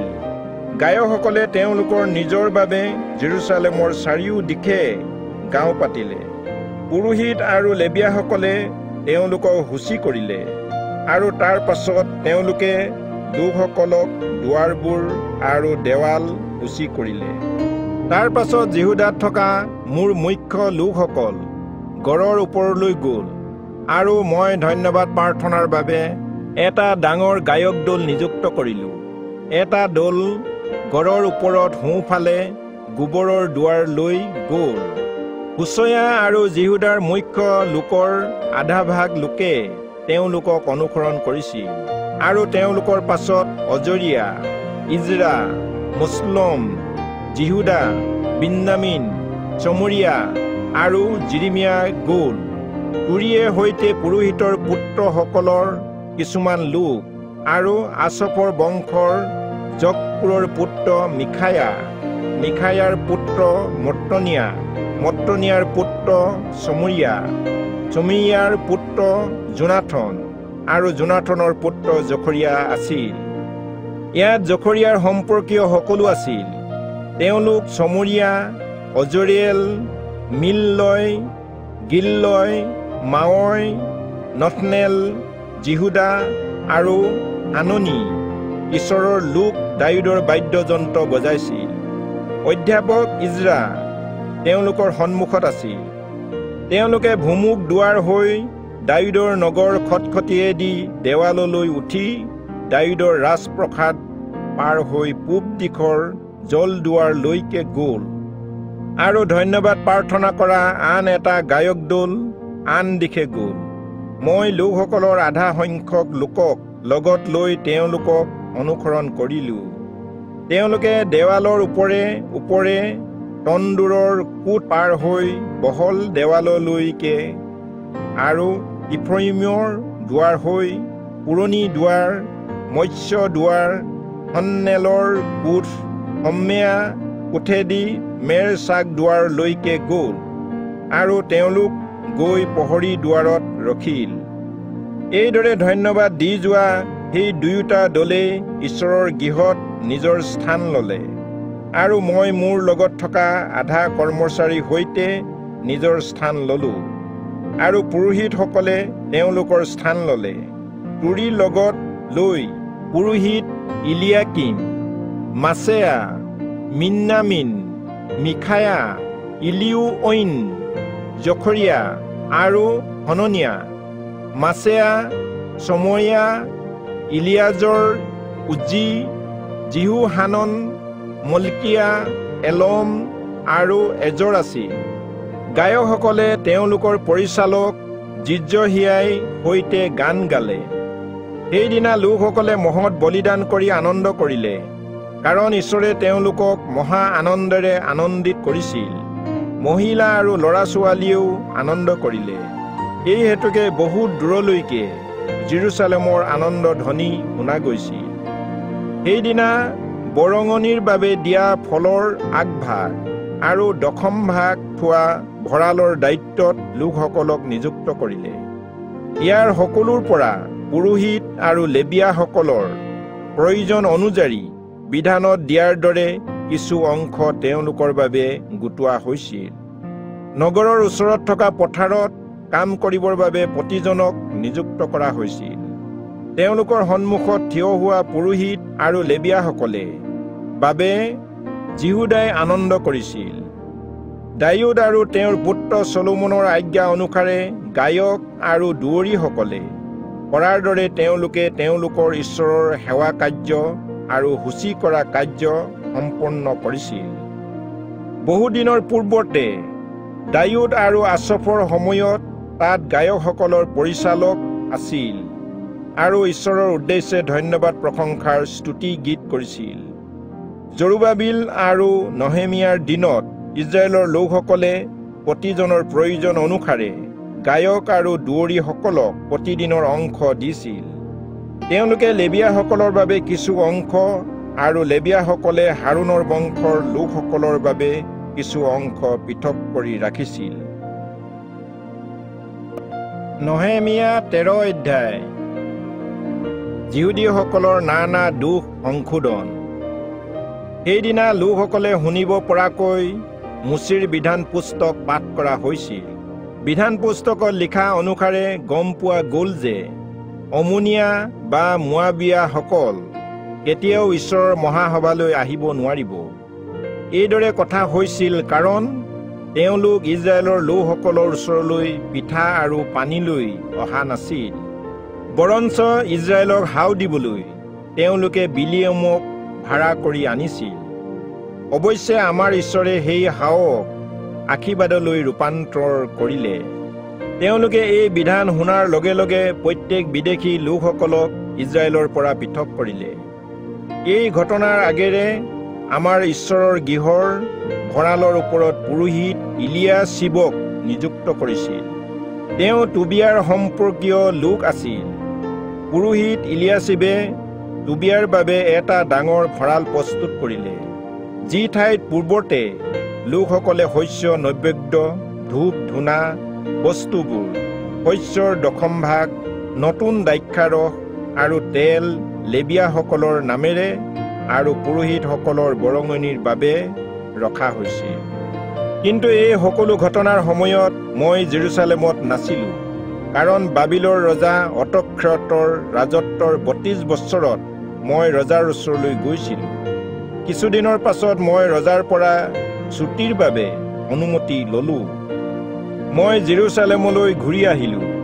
ইলিয়াছেবে ঈশ্বৰৰ গৃহৰ চোতালত টুবিয়াক ভঁৰাল দি কৰা কুকৰ্ম মই বুজি পালোঁ। মই অতিশয় ক্ৰোধিত হৈছিলোঁ আৰু ভঁৰালৰ পৰা টুবিয়াৰ ঘৰৰ সকলো বস্তু দলিয়াই পেলালোঁ। মই ভঁৰালবোৰ শুচি কৰিবলৈ আদেশ দিলোঁ আৰু সেই ঠাইলৈ ঈশ্বৰৰ গৃহৰ বস্তুবোৰ, শস্য নৈবেদ্য বস্তুবোৰ আৰু ধূপ ধূনা পুনৰ আনি থলোঁ। মই জানিবলৈ পালোঁ যে লেবীয়াসকলৰ বাবে নিযুক্ত কৰা অংশ তেওঁলোকক ভগাই দিয়া নাছিল। সেয়ে তেওঁলোকে মন্দিৰ ত্যাগ কৰি প্ৰতিজনে নিজৰ নিজৰ পথাৰলৈ যাবলৈ খৰধৰ কৰিলে। কাম কৰা গায়কসকলেও সেইদৰে কৰিলে। তেতিয়া মই কৰ্মচাৰীসকলৰ সৈতে বিবাদ কৰি ক'লোঁ, ঈশ্বৰৰ গৃহ কিয় অৱহেলা কৰা হৈছে? পাছত মই তেওঁলোকক গোটাই আনি প্ৰতিজনক নিজ নিজ পদত স্থাপন কৰিলোঁ। তেতিয়া সকলো যিহুদী লোকে শস্য, নতুন দ্ৰাক্ষাৰসৰ আৰু তেলৰ 10ম ভাগ ভঁৰাললৈ আনিলে। মই চেলিমিয়া পুৰোহিত, চাদুক অধ্যাপক আৰু লেবীয়াসকলৰ পৰা পদায়াক ভঁৰাল ঘৰৰ কোষাধ্যক্ষ নিযুক্ত কৰিলোঁ। তেওঁলোকৰ পাছত মত্তনিয়া পুত্ৰ জক্কুৰৰ পুত্ৰ হাননক কোষাধ্যক্ষ পাতিলোঁ, কাৰণ তেওঁলোক বিশ্বাসযোগ্য বুলি গণিত হৈছিল। তেওঁলোকৰ সহযোগীসকলৰ যোগান ধৰিবলৈ বস্তু ভগাই দিয়াই তেওঁলোকৰ কাম আছিল। হে মোৰ ঈশ্বৰ, এই বিষয়ে মোক সোঁৱৰণ কৰক আৰু মোৰ ঈশ্বৰ গৃহৰ অৰ্থে কৰা উত্তম কাৰ্যবোৰ মচি নেপেলাব। সেই দিনবোৰত মই যিহুদাৰ লোকসকলক বিশ্ৰামবাৰে দ্ৰাক্ষাগুটি পেৰা, শস্যৰ ডাঙৰি আনি গাধত বুজাই দিয়া আৰু বিশ্ৰামবাৰে দ্ৰাক্ষাৰস, দ্ৰাক্ষাগুটি আৰু ডিমৰু গুটি আদি সকলোবিধ বস্তুৰ গধুৰ বোজাও জেৰুচালেমলৈ অনা দেখিলোঁ। মই তেওঁলোকে সেইদিনা খোৱা বস্তু বিক্ৰী কৰাৰ কথাৰ বিৰোধিতা কৰিলোঁ। জেৰুচালেমত বাস কৰা তুৰৰ পৰা অহা লোকসকলে মাছ আৰু সকলোবিধৰ বস্তুবোৰ আনিছিল আৰু বিশ্ৰামবাৰে যিহুদা আৰু নগৰৰ লোকসকলক সেইবোৰ বিক্ৰী কৰিছিল। তেতিয়া মই যিহুদাৰ প্ৰধান লোকসকলৰ লগত বিবাদ কৰি তেওঁলোকক ক'লোঁ, আপোনালোকে যে বিশ্ৰামবাৰ অপবিত্ৰ কৰি এইবোৰ কি কুকৰ্ম কৰিছে? আপোনালোকৰ পিতৃসকলে এইদৰে কৰা নাছিলনে? আৰু আমাৰ ঈশ্বৰে জানো আমাৰ আৰু এই নগৰৰ ওপৰত এইবোৰ দুৰ্দশা ঘটোৱা নাছিলনে? তথাপিও আপোনালোকে বিশ্ৰামবাৰ অপবিত্ৰ কৰি ইজৰাইলৰ ওপৰলৈ ক্ৰোধাগ্নি পুনৰ অধিককৈ আনিব খুজিছে। বিশ্ৰামবাৰৰ আগেয়ে আন্ধাৰ হোৱাৰ লগে লগে জেৰুচালেমৰ দুৱাৰবোৰ বন্ধ কৰিবলৈ আৰু বিশ্ৰামবাৰ শেষ নোহোৱালৈকে দুৱাৰবোৰ খুলি নিদিবলৈ মই আদেশ দিলোঁ। বিশ্ৰামবাৰে কোনো বোজা ভিতৰলৈ যেন অনা নহয়, এইকাৰণে মই মোৰ কিছুমান দাসক দুৱাৰত নিযুক্তি কৰিলোঁ। তাতে বণিকসকল আৰু সকলোবিধ বস্তু বিক্ৰী কৰাসকল এবাৰ দুৱাৰ জেৰুচালেমৰ বাহিৰত থাকিল। কিন্তু মই তেওঁলোকক সাৱধান কৰিলোঁ, আপোনালোকে কিয় দেৱালৰ বাহিৰত তম্বু তৰিছে? যদি আপোনালোকে এইদৰে পুনৰ কৰে তেনেহ'লে মই আপোনালোকক শাস্তি দিম। সেই সময়ৰ পৰাই তেওঁলোক বিশ্ৰামবাৰে অহা নাছিল। তাৰ পাছত বিশ্ৰামবাৰৰ পবিত্ৰ কৰিবলৈ লেবীয়াসকল নিজকে নিজেই শুচি কৰি আহি দুৱাৰবোৰ ৰখিবলৈ মই আদেশ দিলোঁ। হে মোৰ ঈশ্বৰ, এই বিষয়টো মোক সোঁৱৰণ কৰক, মোক দয়া কৰক আৰু আপোনাৰ নিয়ম অনুসাৰে মোলৈ কৃপা কৰক। সেই দিনবোৰত মই দেখিবলৈ পালোঁ যে যিহুদী লোকসকলে অজদোদিয়া, অম্মোনিয়া আৰু মোৱাবিয়া মহিলাক বিয়া কৰিছিল। তেওঁলোকৰ আধা সংখ্যক সন্তানে অজদোদিয়া ভাষা কয়, কিন্তু তেওঁলোকে ইব্ৰী ভাষা ক'ব নাজানে, নিজৰ নিজৰ জাতিৰ ভাষা অনুসাৰে কথা কয়। তাতে মই তেওঁলোকৰ লগত বিবাদ কৰিলোঁ আৰু তেওঁলোকক হাও দিলোঁ। তেওঁলোকৰ কিছুমান লোকক কোবাই তেওঁলোকৰ চুলি ছিঙিলোঁ। মই তেওঁলোকক ঈশ্বৰৰ নামেৰে শপত দি ক'লোঁ, আপোনালোকে আপোনালোকৰ ছোৱালীক তেওঁলোকৰ পুত্ৰলৈ বিয়া নিদিব আৰু আপোনালোকৰ পুত্ৰলৈ বা নিজৰ বাবেও তেওঁলোকৰ ছোৱালীক বিয়া কৰাই নানিব। ইজৰাইলৰ ৰজা চলোমনে এই মহিলাসকলৰ কাৰণেই জানো পাপ কৰা নাছিল? অনেক দেশৰ মাজত তেওঁৰ নিচিনা কোনো ৰজা নাছিল আৰু তেওঁ নিজৰ ঈশ্বৰৰ প্ৰিয় পাত্ৰ আছিল। ঈশ্বৰে তেওঁক গোটেই ইজৰাইলৰ ওপৰত ৰজা পাতিছিল।